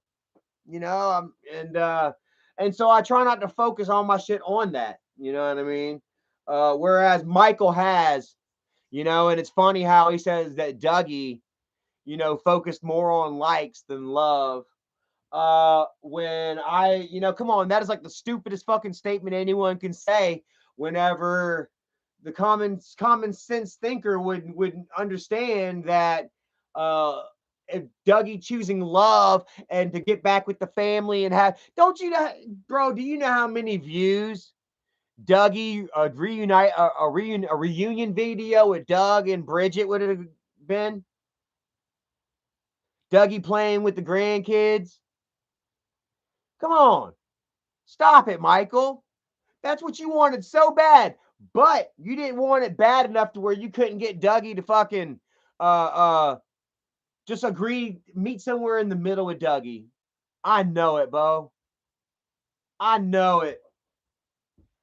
You couldn't just meet Dougie in the middle, bro. You had to fucking bend his ass over a fucking barrel.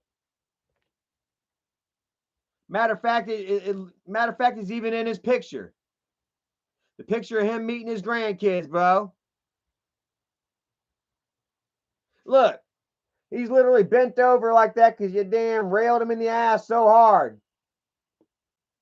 Like, goddamn, Bo. The ass kicking that you constantly gave that fucking poor old man. What makes you think I would ever want to have something to do with your ass? Bro, like the lack of character and the length of evil fucking come back to me that you have displayed these last couple of days, bro.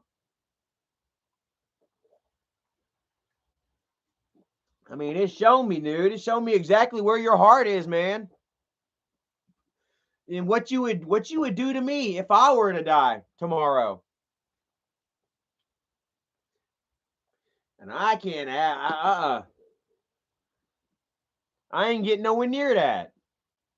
That negativity. Don't you know that's, man, don't you know what you mirror out is really what you feel inside? Like all this anger and all this like frustration and shit that I'm damn putting out here on this live stream right now. Don't you know that's what I feel inside? It's exactly what I feel inside for people and situations and shit. And that shit ain't healthy at all. That's why I've stayed away.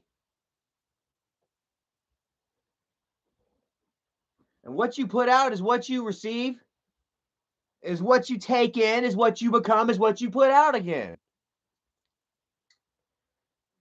Case in point, just go scroll down Michael's fucking videos, man. Fucking R.I.P. Duggie, R.I.P. Duggie. Jennifer has cancer. Grandpa's last Christmas. Grandpa's last Thanksgiving. Bridget made me cry. Fucking JC got beat up, or what was it? Just one fucking sad, fucking sloppy, sad, fucked up, fucking clickbaity bullshit after the other. Until that's what you've become. And until nobody just don't fucking care anymore, man.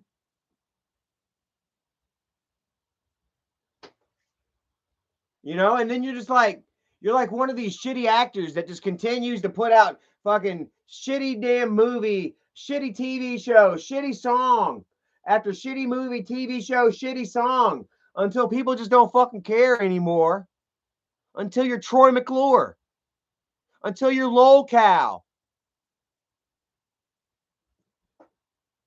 Until you look like the Nico Akakako J Station.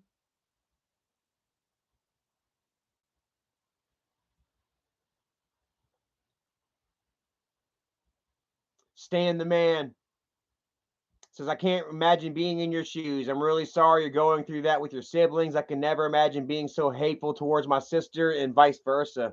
I know, man, it's difficult, bro. Like, it's like, but it's like, it's not hate with me.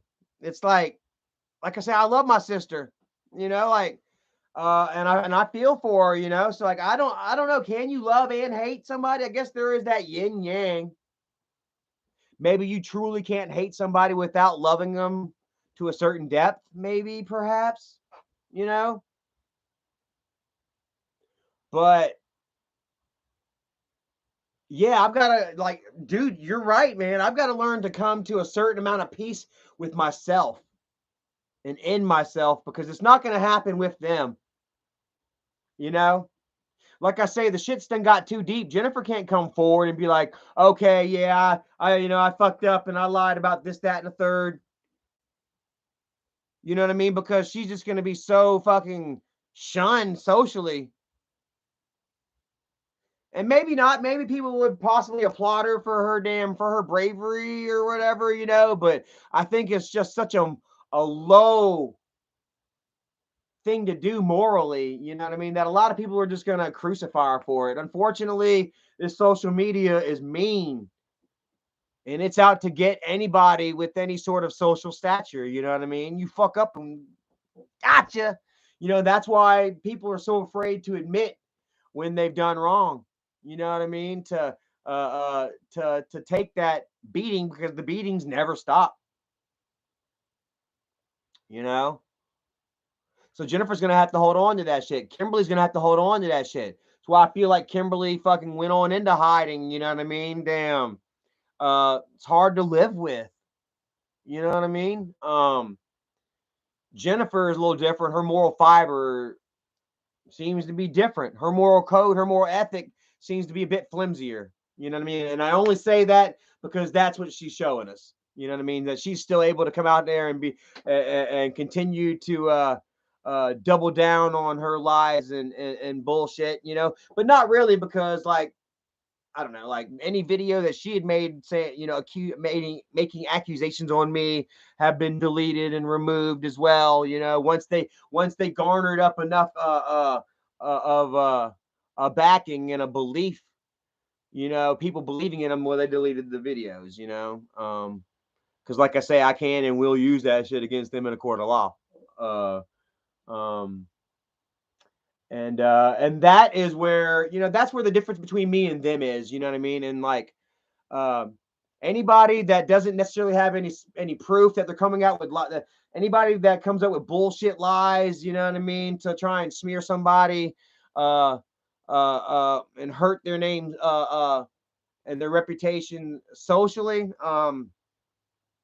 they don't go they go online and do it because they don't have any proof to go and do it, in the courts.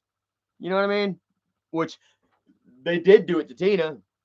They ended up getting what was it? No trespassing or some shit. A fucking what do they call that? Restraining order. But oh fuck! I just forgot what I said. I realized I had to fucking pee real bad. What the hell was I talking about? Shit, help me out. uh fuck, what was I just talking about, man? Like I gotta go pee again. Someone help me out. What was I literally just fucking saying? I mean, I've got a problem focusing, my friends. Uh, Talking about, oh yeah, Jennifer, yeah, and how, yeah, just our relationship, like she's got to stand on that shit, you know what I mean? And uh man, like I can't forgive anybody that hasn't asked for forgiveness. You know what I mean? That hasn't come to me, meaning, with heart open, feeling sorry and really meaning it. You know what I mean? And so I got to figure out a way to cope with that. If she were to die tomorrow, you know what I mean? And I watched Doug, and I hate to say, I love Doug, but I really wish that Doug had figured out a way to kind of cope with it, at least enough of where I have, like people like are going to talk shit until the end of time. Like once the that bullshit narrative, Michael threw all that bullshit out about me, about Doug, the trolls and the haters and shit are going to run with that, forever. Even if Michael and Dougie had reconciled and shit, and Michael tried to steer the narrative back a different way, there's always going to be the family haters and shit that uh that are just going to continue to drive that and continue to be like, hey, you did this to Bridget, blah, blah, blah, blah, say, and you're just got to learn a way to you got to learn a way to deal with that. Either that or you're going to respond.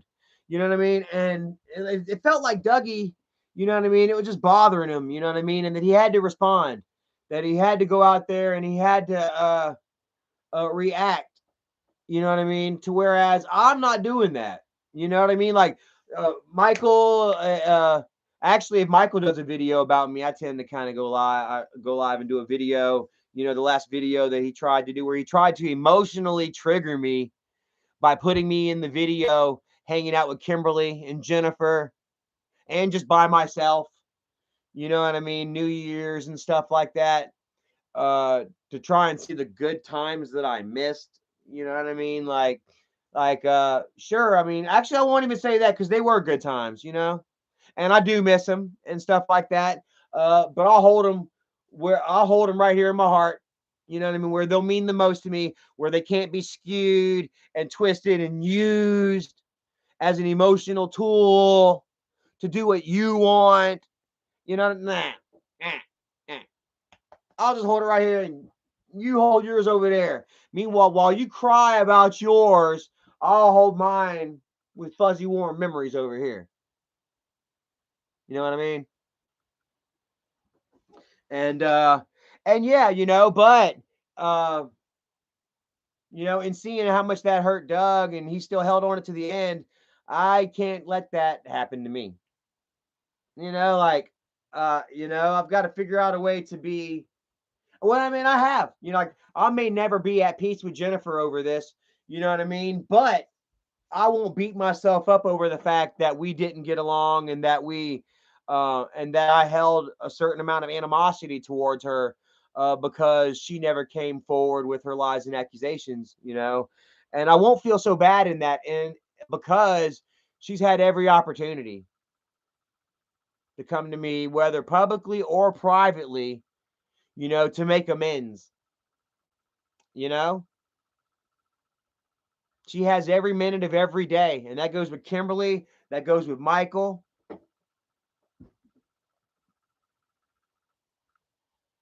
But like,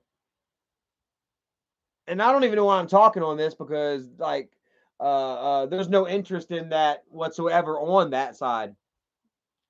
Actually, maybe there is. Like I say, Michael would love to then get me back in the videos and shit. Um, but Michael is just he's not willing to cede in any way. He's not willing to just open himself up, allow himself to be emotional and to be vulnerable as a person. You know what I mean? And to admit you know, that he's made mistakes and shit, you know what I mean? And uh meet me or anyone else for that matter that he may have wronged, that he may have gone into battle with halfway, you know? He's like Genghis Khan, he's a conqueror, you know what I mean? He's a warlord. And I mean, he just looks to completely dominate, you know, everybody in his life. And it won't be me. It wasn't Doug, you know, like even in death, you know, they are kicking dust and throwing salt all over Doug's coffin right now because he refused to bow down.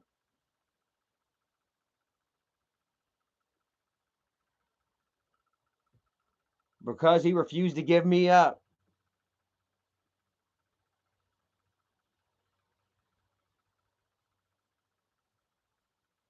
Make new friends, says Michael sees you're following Charlie, so you know he's thinking if I can get Charlie in my videos, that will really help me out too. I mean, I've got it. I've got fucking Isaac literally saying on recording, "We want you back." You know, I was about to say, "Please come back," but no, like, yeah. Then they'll try to say, "Oh, I didn't say that." Yeah, la, la, la, la, la, la, la. But he did. We want you back, man. And because I was like, you know, I was holding on to, I was speaking just like then today, just as I was then. I said, well, what about Kimberly? All their bullshit. What's happening with that? Kimberly was mad. If y'all will remember, Kimberly deleted her Twitter for a little bit. She privated it. She was mad about them wanting to bring me back, but instead of saying it was because of me, she defended Bowser. Remember whenever Isaac turned on Bowser because Bowser started getting all of the super chats from Victoria Cotton? Yeah, I remember everything. Y'all remember too. And then Isaac turned on Bowser and tried to say that Bowser was talking shit about AGP when really Isaac was just jealous of Bowser getting the super chats. And then Kimberly was mad that they were going to bring me back in. And so she started her shit with Michael and Isaac, but used Bowser as the reason under the guise of Bowser beef rather than the real issue was me coming back making her look like a fucking fool. And I even said so as much to Isaac in the recorded phone call. And what does Isaac say? Oh, don't worry about that. We'll take care of Kim. Say I'm wrong, Isaac. I'll play it. I already played it once. I'll play it again. I got it on Erica's iPad. It's in the cloud, Bubba. And hopefully on hard drive or whatever. If I don't know how that shit fucking works.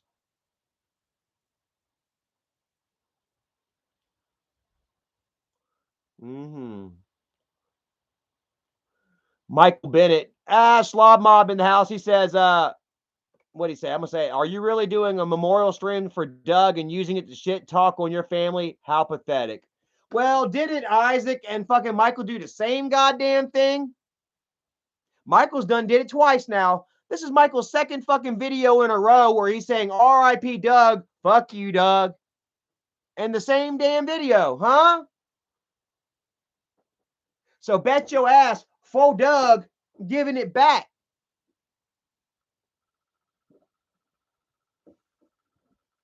And it ain't done. Don't ever think you can fucking step up to me on some reconciliation shit. Especially after this shit. What y'all did to that poor man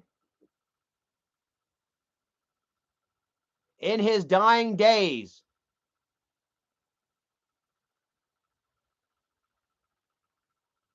Y'all treated that man like fucking, I don't even know. It's horrible. Nobody should be treated that way. I gotta piss again real quick. trying to use your love and your physical presence in someone's life, trying to act like it's like some kind of fucking treat to be used and abused and thrown to the fucking wayside. How many times does this make JC in and out of Jennifer's house, back from prison, gone to, now you never show videos of him going to prison because you hide all that real shit. But when he comes out of prison, whenever he's good, whenever he's done bounced off the pavement and he's trying to write his shit, there you are again to throw the fucking camera in his fucking face. Who the fuck would want to be a part of that shit? Besides the fact that your channel's fucking sinking, that you're gonna be Boogie in the next fucking year.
All right.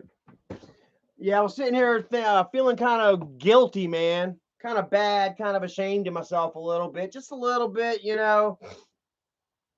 Like, cause, like, yeah, this is supposed to be like a memorial stream for Dougie, and we should be, reminiscing on all the good times and shit that, that we had, But then it fucking hit me like, how many good times did we have? There really wasn't that much good times, honestly. We had what, a year maybe? From 2018 all the way up until now, 2018 for me, 2019 for Doug. It wasn't long. But most of our relationship and your experience with us as a family has been negative, has been divided, has been fractured and tumultuous, has been war. You know what I mean?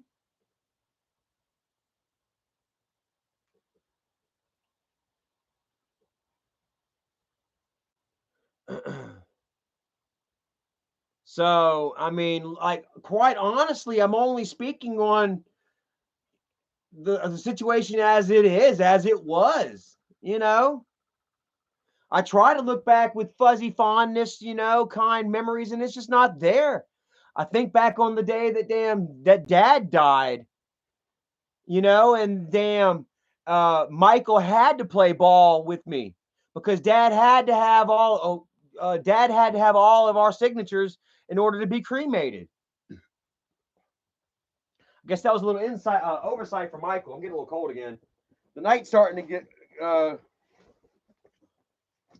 go on. Starting. Oh, it's because my heater. Did it stop working? No, I'm gonna die. My heater. I think my heater shit the bed. The light is on, but the coils aren't lighting up. Fuck, that sucks.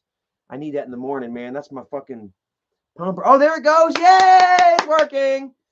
Anyway, where was I at? Oh yeah, no good times. Uh Oh yeah, yeah, Dad. Like so, like they brought me back down from Maine. I was staying with Jay. Shout out to my homie Jay. Much love to you, dude. I was thinking about you the other day. He probably don't watch anymore. He's probably moved on from the shit show, like so many have. You know what I mean? A lot of people were hoping that shit would change and pick up and maybe get positive. You know what I mean? But it just never did. You know. And appreciate that. Awesome denim jacket. Yeah, man, I fucking love it, man. Nice and rugged, just like me, bro. Durable, just like your boy.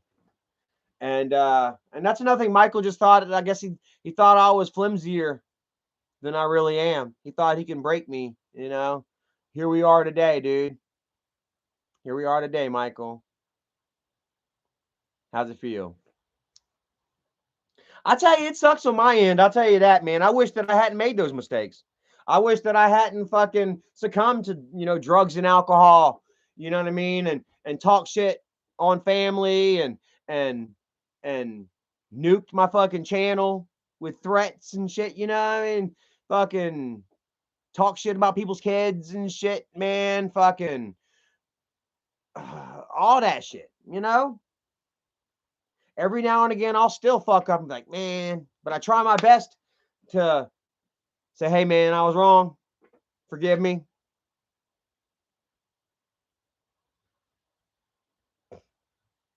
Haha, Bowser says, we were about to light your cash app for that heater, Charlie. Nah, don't sweat it. It ain't nothing but a little $50 heater, little space heater. I got a couple of them around the house, but this one was my favorite. I keep it out in the living room with me in the morning times when I do my push ups. So, but yeah, I'll never forget it. When I came down to sign the paperwork and bid my farewell to Dad. Like meeting Dougie for the first time after all that shit went down. When he had lied and said I hit Bridget and shit. And he said I'm sorry. He said, "Hey man, I'm sorry," and I just kind of cut him off. I was like, "Hey man, forget it, bro." Like literally, I didn't drag him through the mud. I didn't, how? Let me turn this shit down some actually. It's freaking warm. That shit's lit up now, but I got my jacket on, and I think the jacket looks pretty fucking dope. That's tight butthole right here. So I think I'm gonna keep the jacket on. Just turn the heater off. But but yeah, like I wasn't gonna beat Dougie up over it. You know how people, how motherfuckers like to do it now, man. Nobody can just be fucking forgiven and forgotten and move on and do, try to live life, knowing that everybody makes mistakes and that everybody learns from those mistakes. You know what I mean? I'm not gonna sit here and say Dougie was perfect and that Dougie didn't do or say the wrong thing. You know what I mean? In this war of not so roses, war shit smearing, Um, but we all did, you know what I mean? And you know, at least I can sit here and own up to my shit, my shit, And oh, I'm shitting. And yeah, and Dougie, man, and Dougie, it didn't seem like Dougie was fighting for it either, man. It was almost like as soon as I sat down, he picked me up in some like Honda Accord or something, and as soon as I sat down in that low ass seat, man, it was a low ass fucking Honda. And as soon as I sat down in that bitch, Dougie was like, within 3 seconds, he's like, "Hey, I'm sorry," you know. And I was like, "Man, forget it, dude. We're water under the bridge. We're good," you know. But then he still didn't go. He didn't go public about it for the longest time. Well, not the longest. It's only been what 5 years, 6 years in this whole span. Feels like more. And I love this stuff too. Look here. Verhona says, Donna, why do you hate Mike so much? You know that just fuels Charlie to hate his brother even more. You're just enabling him. So how do you like that, Michael? You've even got your own people in here wishing that I'd come, making excuses, like literally just fucking going blind to the fact, stand out to the fact that you fucked up and that you won't come clean. Literally blaming my people's anger at what you've done. It's their fault that they're mad at you. Bro, I'm telling you, man. I don't want that kind of following neither, man. Don't you know? I want somebody that's gonna damn tell me like it is. If I'm fucking up, be like, hey man, you fucking up. Do it cool. Be my friend, but let me know I'm fucking up. That's what friends do for each other. I don't want somebody that's just gonna sit there and blindly fucking co-sign all my bullshit. Otherwise, guess what? I'm gonna turn into Michael. And I look at Michael and I don't like what I see. Michael's not a winner. Michael's had the world on a platter and he fumbled that shit. Straight fucking fumble, bro. I mean, it is a straight fucking field goal from the 5-yard line, man. And somehow Michael still shanked that shit. Fuck. And now here it is, all these years later, he's gonna sit there and try to emotionally trigger me. Dan the man says I'm looking fresh. Hey man, I'm feeling fresh. Sorry, that was awkward. Ah! But hey man, don't you know that part of me, man? I'm saying that don't you know a lot. I need to get off of that. But don't you know that part of me, man, is doing all this in spite of Michael. Getting myself all worked out, losing this weight, trying to look fly, man, getting my shit together.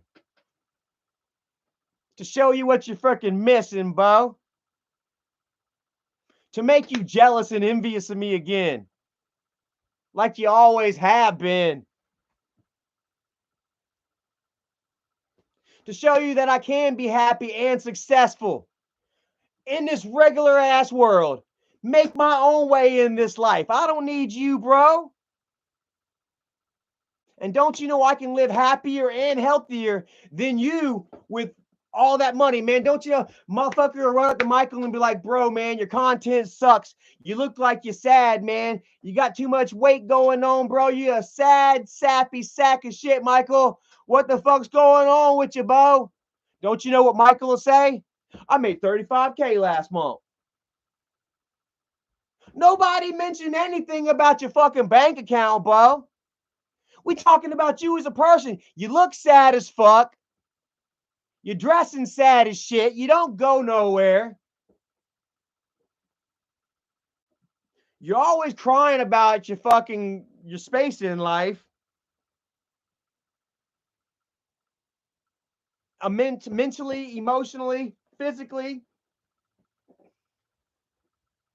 Like Michael has created this trap for himself, you know what I'm saying? This YouTuber fucking trap where damn, like nobody wants to see Michael do good. His own community don't want to see Michael do good.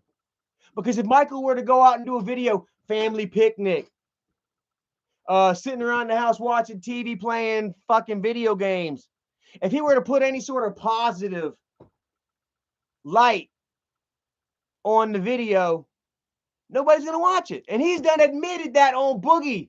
With the interview with Boogie, he has done admitted himself that he has the clickbait every damn video. Faux pas says 35K a month isn't that much. Bro, he don't even make that money. That's overinflated. You can go to Social Blade, brother.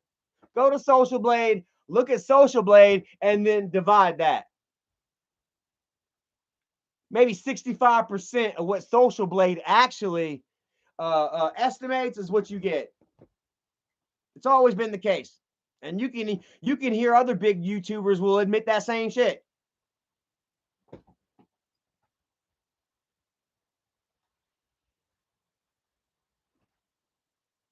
So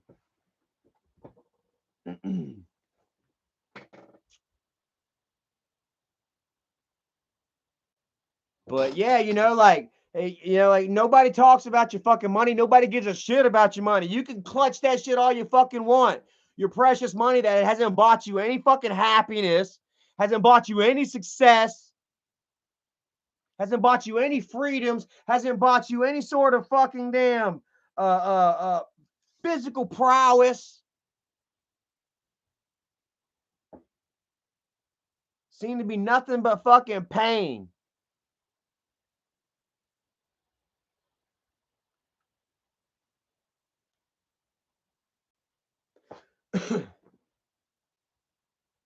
And meanwhile, here I am, bro, happy with my life. I don't think I tried to go for monetization at all in 2023. Did I? Did I have monetization maybe early on in 2023? I've had this channel for how long now? I ain't tried to monetize. Maybe I should. I need to get me a weight bench, and I don't feel like spending my own money. Y'all want to fucking? Y'all want to contribute to a weight bench? Fucking help me out, get me fucking pumped. I promise you that if you fucking help me get one, I'll fucking rock the shit out of that motherfucker, boy. I'll be yeah. I've been wanting to buy my own, but they're a little expensive. I'm not gonna lie, you know what I mean? We ain't rocking out heavy like Michael claims to, like Isaac claims to. Anything extra will help me out, bruh. I ain't poor, but we ain't rich. We just got ourselves a camper. That was nice. We were able to get a good little loan on that. We qualified enough for that. But now that's just an extra payment. Just finished up my last payment of child support. Everyone show some love. Woo! No more child support. No more mommy support, really. Which I talked to Skylar about it, you know what I mean? And she said that she never did really get anything like gifts or anything like that from her mom, but the bills are paid and shit like that, you know what I mean? So she did benefit from it, you know what I mean? It wasn't completely mommy support, you know what I mean? But still, dude, it's nice to not have that extra worry on me, that extra debt, you know what I mean? Extra bill, you know what I mean? That unfortunately again, double. I'm putting on the camper now. Stop paying child support, start paying on a camper, you know. And but hey, that's good, man. That's something for me, something for Erica that we're gonna enjoy. We just booked our vacation for Hunting Island this year in a camper. What? Taking the camper to the beach this year, buddy. Really happy about that. Super thankful. Um, to have these benefits and stuff, things to look forward to.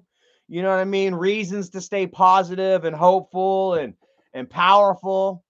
You know what I mean? In my faiths and convictions and my work.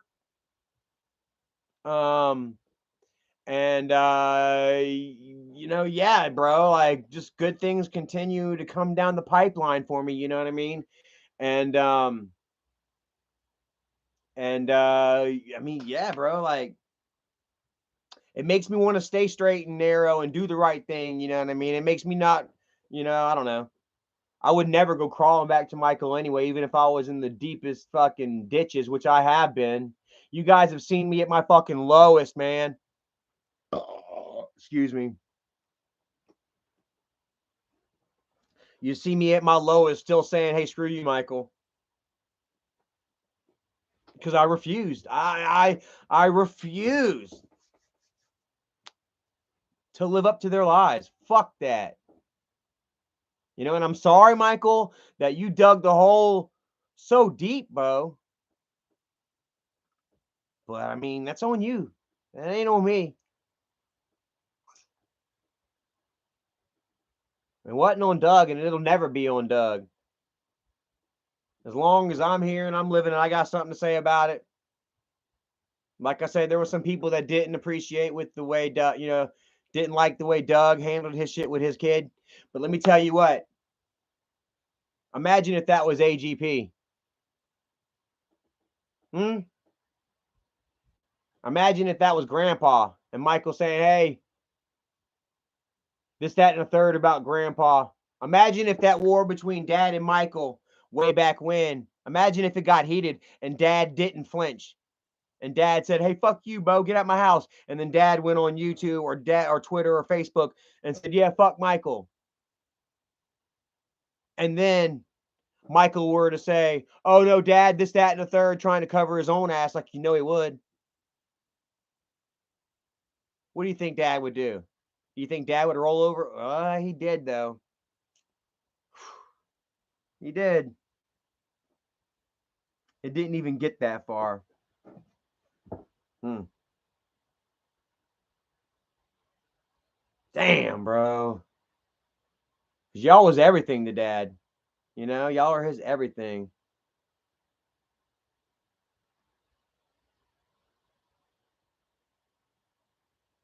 Mm-hmm. Eric Smith says that's why you speak on them so much. People think you do it for clout, but you deserve to tell your side. They're constantly shitting on you. They're trying, and the others they're constantly trying to destroy. Boy Scoob says, "I respect you, Charlie, for always telling the truth." Haven't I always told the truth? How many times? How many things that I've told y'all that have true that have come out to be true? The whole Michael and Bridget being swingers shit.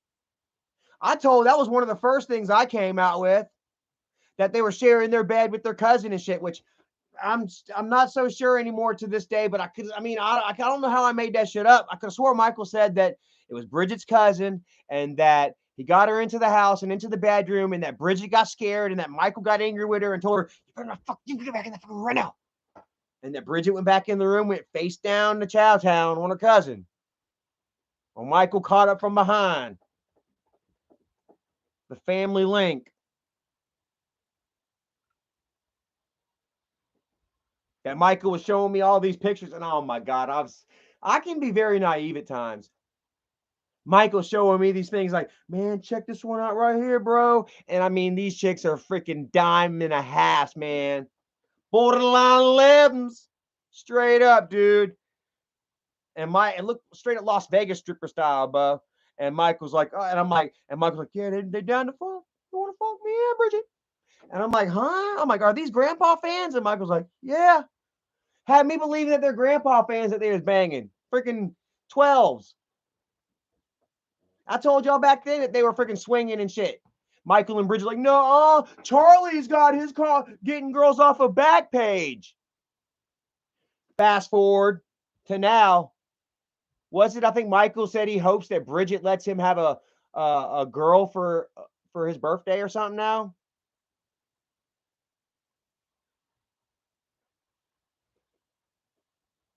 Hmm. Ha ha ha. E. Johansson says that's woman abuse. They broke the bank buying them shotties. I mean, that's where all Grandpa's money went. How you like that? Michael spent Grandpa's money on hookers, high end hookers, and WrestleMania every year, huh?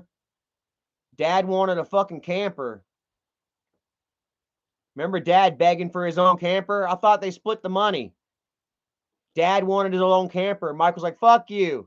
But he goes to WrestleMania and he takes his friend to WrestleMania. Didn't Michael? Who was that guy? Michael had a friend that he took every year with him to WrestleMania. Maybe even two people. How much were those tickets for WrestleMania? Add airline, add room and board. No, no, there was somebody else besides Grimm that Michael used to take. Some red haired dude with glasses and like a red haired beard. Um, I'm not talking anything bad about the guy. I didn't really know him, but he seemed kind of cool. He liked rock music really big time. But anyway, all right. So yeah, how many people? Just say just him and one other person. How much are tickets at uh $2,000 for the WrestleMania tickets for two, that's $4,000 just for the tickets. How much is the airline? Let's say another damn 650 for uh airline, room and board, man. We're talking, man, a good fucking damn 10, 12 grand. Maybe not that much. 5 grand, 6 grand. that Michael would spend every year. It wasn't Swift. It wasn't Swift. Like I said, this guy was cool. Swift is a fucking weirdo. Swift ain't so Swift. Swift, oh man, Swift looked like somebody. Oh fuck, who did he look like? Oh man. And I've been wanting to say it, but I didn't want to get canceled. But like, fuck it, I don't care. Swift's a fucking weirdo.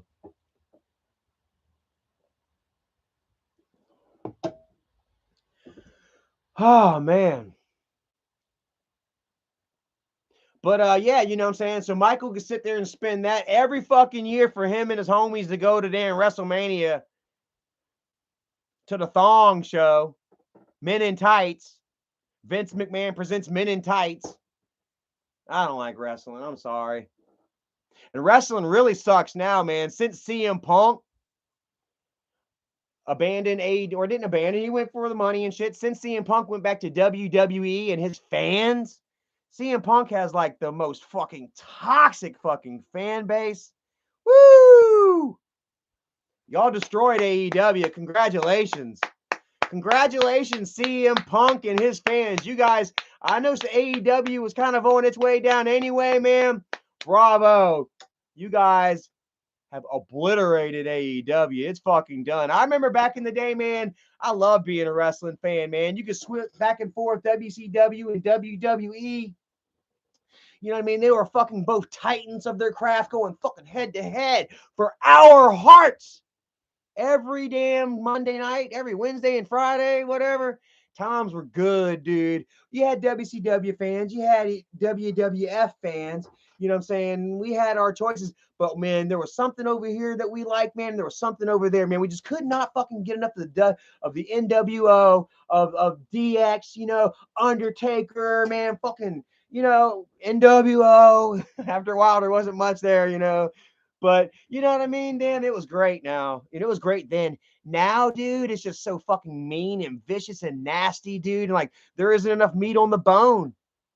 Ain't enough meat on the bone for a rival organization to come up and try anything crafty and clever and competitive because, you know, big business just crushes out, you know, competition, you know, and yeah, like, and online followings can really destroy business. You know what I mean? Like, what's this? I mean, what's this? Joe Coy. Was it the night before last or whatever at the Golden Globes? He made that joke about Taylor Swift. You know, and it was a good joke. It was a good fucking joke, dude. And Taylor didn't take it so well. And her Swifties instantly, her fucking millions of Swifties was on Twitter. Who the fuck is Joe Coy? He thinks he's to the point that fucking Joe Coy was like, "Oh my god, I'm sorry. That was the writer's fault." You know, and just totally lost all credibility. You know, they like totally fucking robbed all the joy. And he said that he apologized. He said that, you know, that was supposed to be such a big night for him. You know what I mean? That, you know, that it felt like his whole career was culminating up to this moment. He invited his mothers, his mothers. He invited his mother, his sister, his family and shit, you know, and went up there and put on what he thought would be a good show. Eric Smith, damn right. He should have stood on his shit, but he didn't. He felt pressured into to backing down from his stance from a very good joke. You know what I mean? To the point where, you know, he lost all credibility and they're still clapping his cheeks for it. You know what I mean? He's still getting hammered up for by the Swifties and shit. And now he's also taking it by me and fans of comedy. Because he didn't do like Ricky Gervais and be like, fuck you all, I don't care. These are jokes. Don't get so butthurt over it. Understand. This is comedy. You came here, you bought the tickets. This is what it's for. And that's what it is, you know? Joe Coy also doesn't have the following that Ricky Gervais does neither, unfortunately. You know what I mean? Fuckers that clap back, you know? But yeah, like online followings and shit, man, really damn like fuck up businesses and shit, man. Fucking uh people, people's egos, their self-confidence.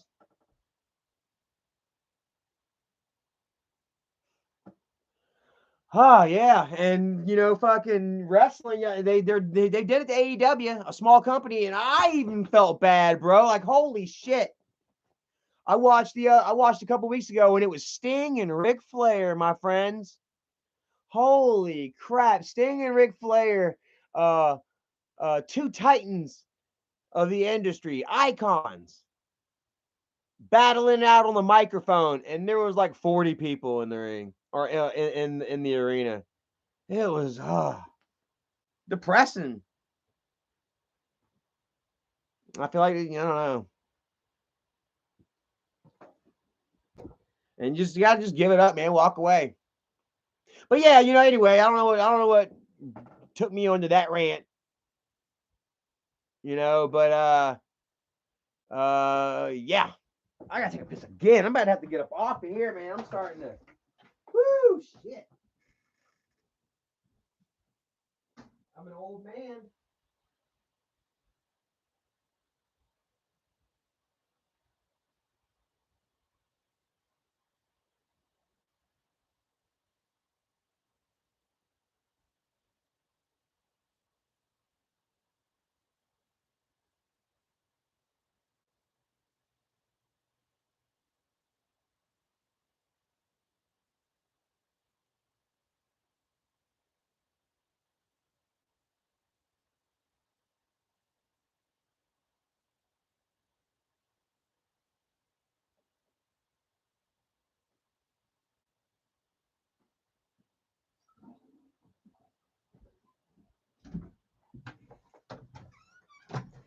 Woo.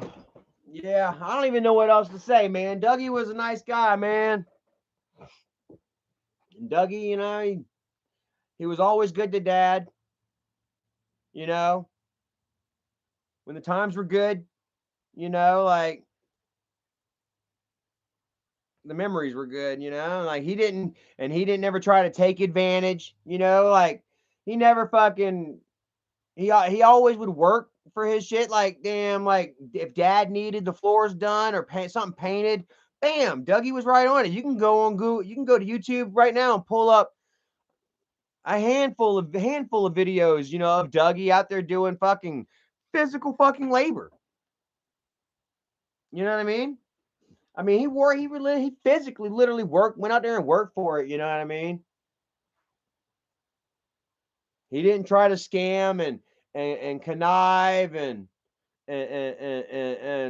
flip drama. You know what I mean? To try to get his piece of the pie.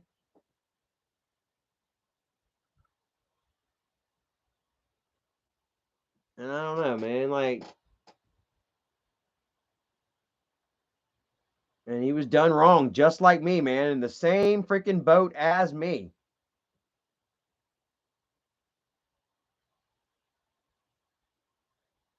Fought for what he believed in and fought for what was right, and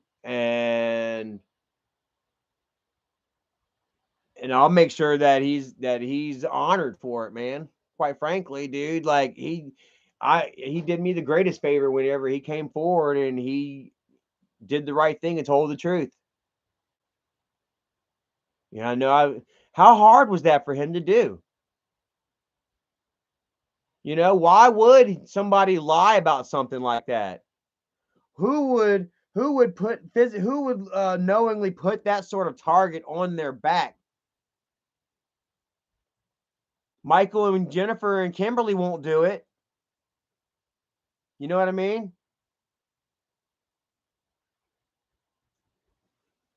I bet you there'd be because like I would not rake them over the coals. I wouldn't be like, hey, remember you fucking lied on me, blah blah blah. Other people might. I can't control what other people do. I would try my best to continue creating a positive community, an uplifting community. You know what I mean? A community that feeds me positive vibes and in return, and I to them in return. You know what I mean? I don't want to be this drama driven entity on social media. You know what I mean? Uh, just to have people looking at me just for attention. You know what I mean? I'm choosing quantity over or quality over quantity, I should say. And uh, and I'm choosing soul food, man, over damn ego juice. And that's where we differ, man. And that's where here you are crying about where you are in life, even though you try to pretend like you have everything, you know? And I'm on the other end of the spectrum. Like me and you are two completely opposite people, man. Isn't that crazy? How crazy is this shit, guys? Like me and Michael are just night and day. How different are me and Michael? Whew.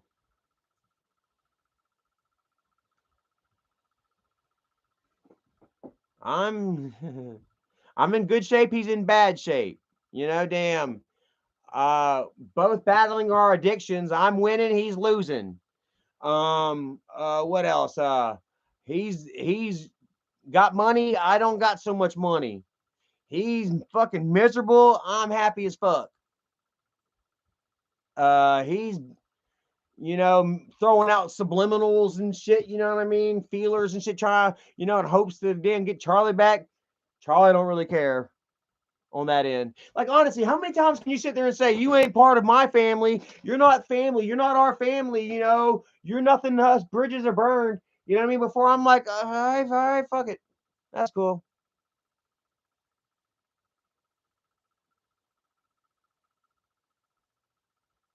What's up with this chat? You talking? Where's this chat gone? Everybody doing their own thing?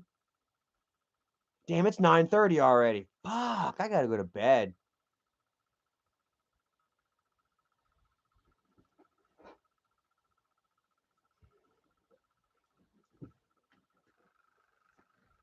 Yeah.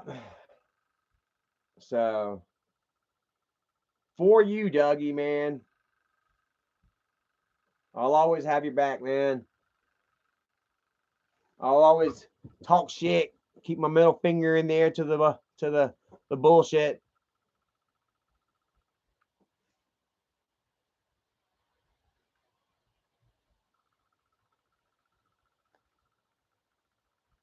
Mm. You were a good man, Doug. Just got caught up in it, dude. And I understand that because it was your daughter, you know? I could only imagine.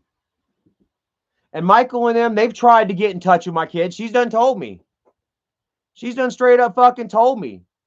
You know what I mean? That they've tried to get in touch with her, tried to send her money for fucking Christmas and shit. And damn, she has not fucking damn, she, has not went on and done no videos with them. Never will. Hmm. I'm sitting here tearing up this thing.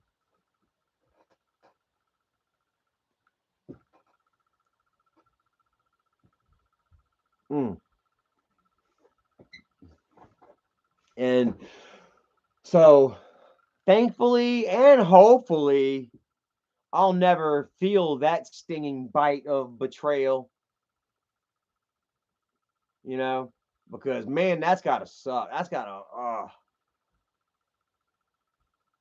it's bad enough as it is, because like me and my daughter, we don't necessarily have the relationship that I would like. God, I wish it was more, man. You know, but I'm thankful that it's not nothing.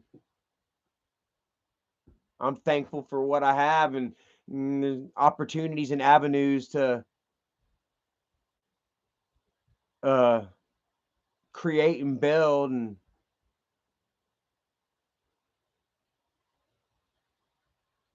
Dougie, man, how he was having that opportunity and stuff, you know what I mean? Dangled in his face like a freaking damn bone in front of a pit bull.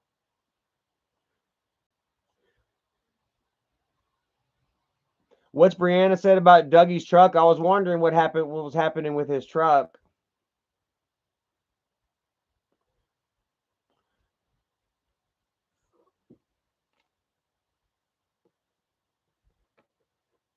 Yeah. So I don't know. It's crazy, huh?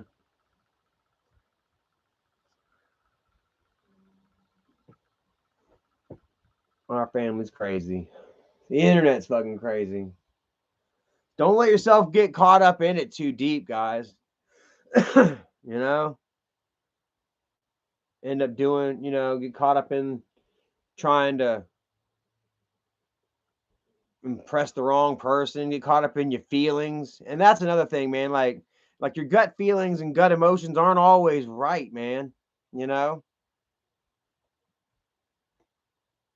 So many people are quick to have something happen and then instantly, boom, get right there and talk about how they feel or explain what happened or whatever, rather than taking the time to let it process, assess how you really feel on certain things and then reacting. And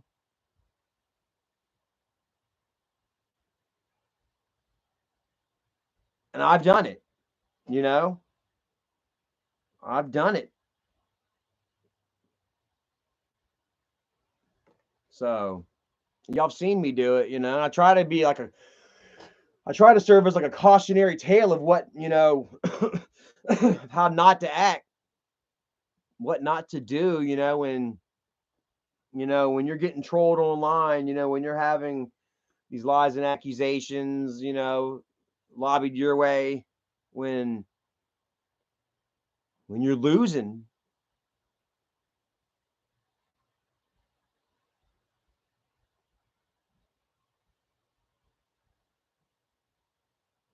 you know. I don't know. It's getting late though. 9:30. Jim Tom says drama isn't what it's all about. It's not, man. It's done nothing for this channel. My channel, Michael's channel, fucking Isaac's channel, anyone involved in that shit, like it works for people that are like drama alert, or the news or whatever, when they're reporting on other people's shit, and when you're putting a microscope and a lamp on somebody else's shit. You don't want to shit in your own backyard. You know what I mean? You don't want to fuck up your own thing, and that's what Michael's done. Like totally fucked up all. The whole cast. And I mean, I didn't help. I had so many of my own friends and family and supporters, like, in the live chats, whenever I would go live, raging, drunk, or just angry, you know what I mean? And y'all would be telling me, Charlie, just stop, man. Get off of here. Just log off and go to bed. Charlie, this isn't right. You know what I mean? And I would just keep on going, you know?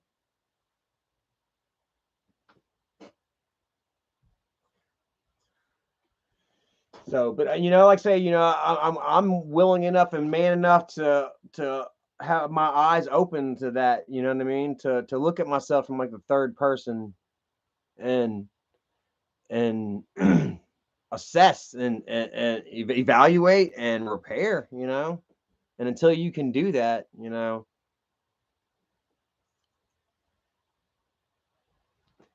got to step yourself away from all that drama and shit. You know what I mean? And I know it's kind of funny how I say that, and here I am tonight, but you don't see me on here constantly every night, every other night, once a week. When was the last time that I went live? Was when Michael did the video and he tried to put me in it for some unknown reasons. And I felt like it gave me the opportunity to point out, once again, the inconsistencies in their stories and their accusations.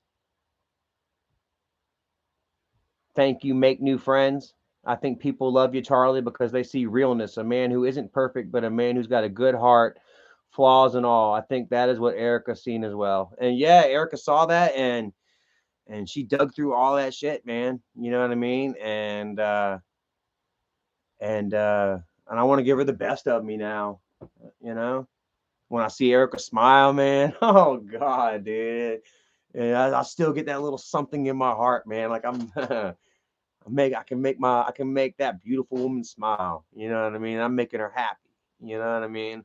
And it doesn't happen all the time. There's still some times where I get frustrated and anger will get the better of me. You know what I mean? And I've got to kind of separate myself or whatever. You know, and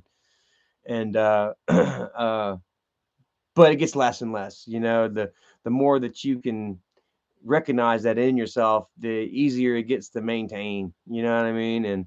And the more you can make other people smile, you know, with happiness and positivity, you know, and and and the more, like I said, the more I step away from that drama and negativity, the more I feel that positivity and kindness in my soul, the more I'm able to give it. Because if you ain't feeling it in your heart, you can't give it out. You know, just like Erica's mama says, you know, you can't give what you ain't got. You know, and that's not just money, material possessions. That's also emotional. You know, so yeah, yeah.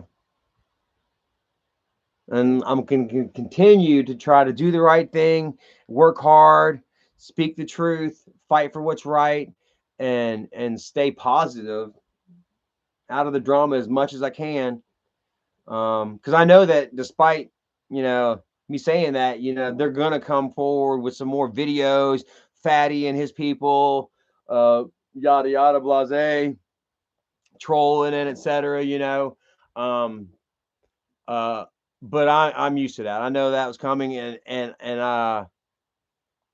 I'm strong enough to not let that emotionally trigger me into coming out and doing, you know, needless response videos. You know, say this stuff with Doug right here, I just felt like it was proper enough. You know what I mean? Big enough to come forward and talk with you all and defend his honor and stuff. You know, um, because I don't care what people say about me. You know what I mean? Um, and I can't care so much what they say about Doug to the point where I'm gonna let it drag me into another long public battle that's just gonna make us all look bad and bring us all down further, both uh, socially and privately. You know, um, so I put what I got to say out there and stand behind it and uh, move on. You know, and continue to be that good person, uh, the best person that I can be. That way, whenever I do defend Doug and I do speak good of Doug, you know what I mean? You're looking at a person that you can respect. You know what I mean? That it's not, I'm not Michael or I'm not Isaac saying, hey, man, this person's a good person. And you're like, well, I don't know if I can really believe that because you're not a good man, you know? That way, you know how it is when somebody that you don't really trust or something, some dodgy person, they say, "Hey, man, take this route to route that." You know, you ask for directions, you don't know whether you really trust them or not. But somebody you really respect or whatever tells you, "Hey, man, check out this restaurant." You're like, "Man, I'm going to that." Or they tell you something, you know, really meaningful. You're gonna believe them because you trust in that person, that man, that woman. You know, and oh god, my painting fell down. And you know, in the interest of uh you know, keeping Dougie's memory and name and honor credible, I'm gonna keep myself credible, you know. So thank you, Dougie, man, and sticking up for me until the end. I'm gonna continue. I'm gonna be it's gonna help me be a better man myself for you in your memory. So yeah, I guess that's it for now. Yeah, Dougie was in the room, huh? He said, "All right, Bob, knock that shit off. That's enough. You've made your point. I'm not so exactly sure that I did. I feel like my freaking head's all over the place. I was hoping for a better live stream. I was hoping to maybe touch on some more topics or whatever, but I feel like I did good. I feel like I did all right. You know, it's not over. I'm sure that there'll still be things that, we'll do for memory of Doug. I saw where his sister said he wanted his ashes spread at what, Limehouse Bridge? I think it said Limehouse Bridge or something like that. I got a screenshot of it. I'd like to go out there and maybe visit that bridge sometime. Maybe get me a rod and reel for whenever we go on vacation to Hunting Island this summer. He liked fishing those low country waters. Maybe I'll just go, drop a hook in the waters and not even worry about catching anything. Just think about him, and try to connect my energy with any sort of energy or spiritual entity that may be out there in the ether realm, you know. And if not, then just still just think about him and kind memories, you know, and that way his spirit and energy will live on positively through me. So not everybody hates you, Doug. Matter of fact, not many do. Isn't it interesting that damn Dougie passed? These last two videos that Michael have uploaded have been like the highest viewed that he's had in a long time.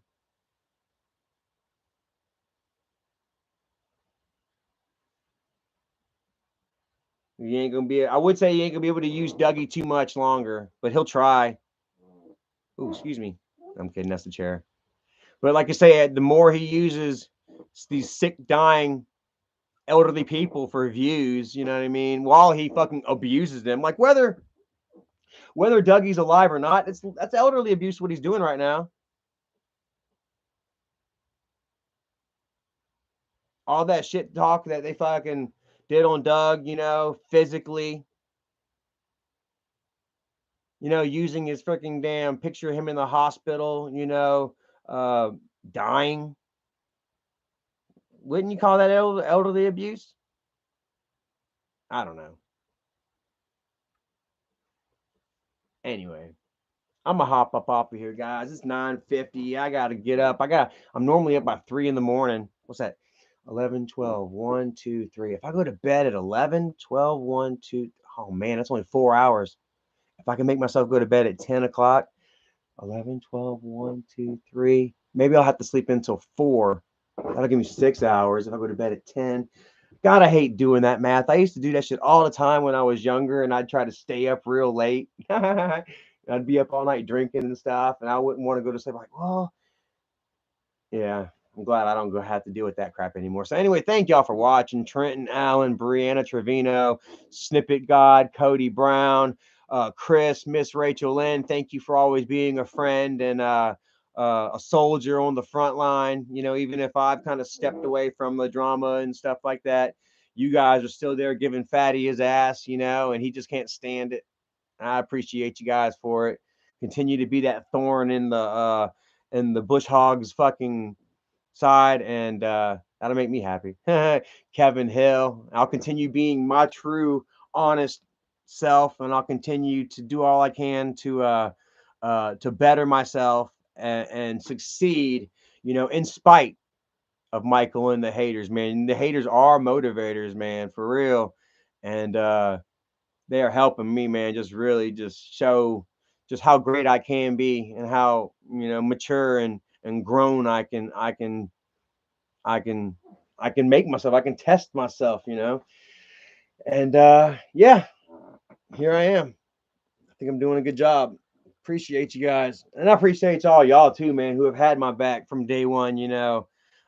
Without you guys, I don't know where I'd be. I don't know if I would have made it. Because it's been a long, dark road with many um, mountain peaks and valleys. And some of you have been that that spring, that little sip of water, down in the valley when I've been thirsty. Help me get back to the top. And I appreciate you also, man. If that was corny, whatever, but it is what it is, man. Dan the Man, Adam Ritter, Rebecca Spratling. Love you, Rebecca. Thank you too. Peekaboo, Porchman, Christopher Fisher, Kevin Hill, Chris, all y'all, man. And Andre, thank you so much. And we'll see y'all next time. Oh my God. Ah!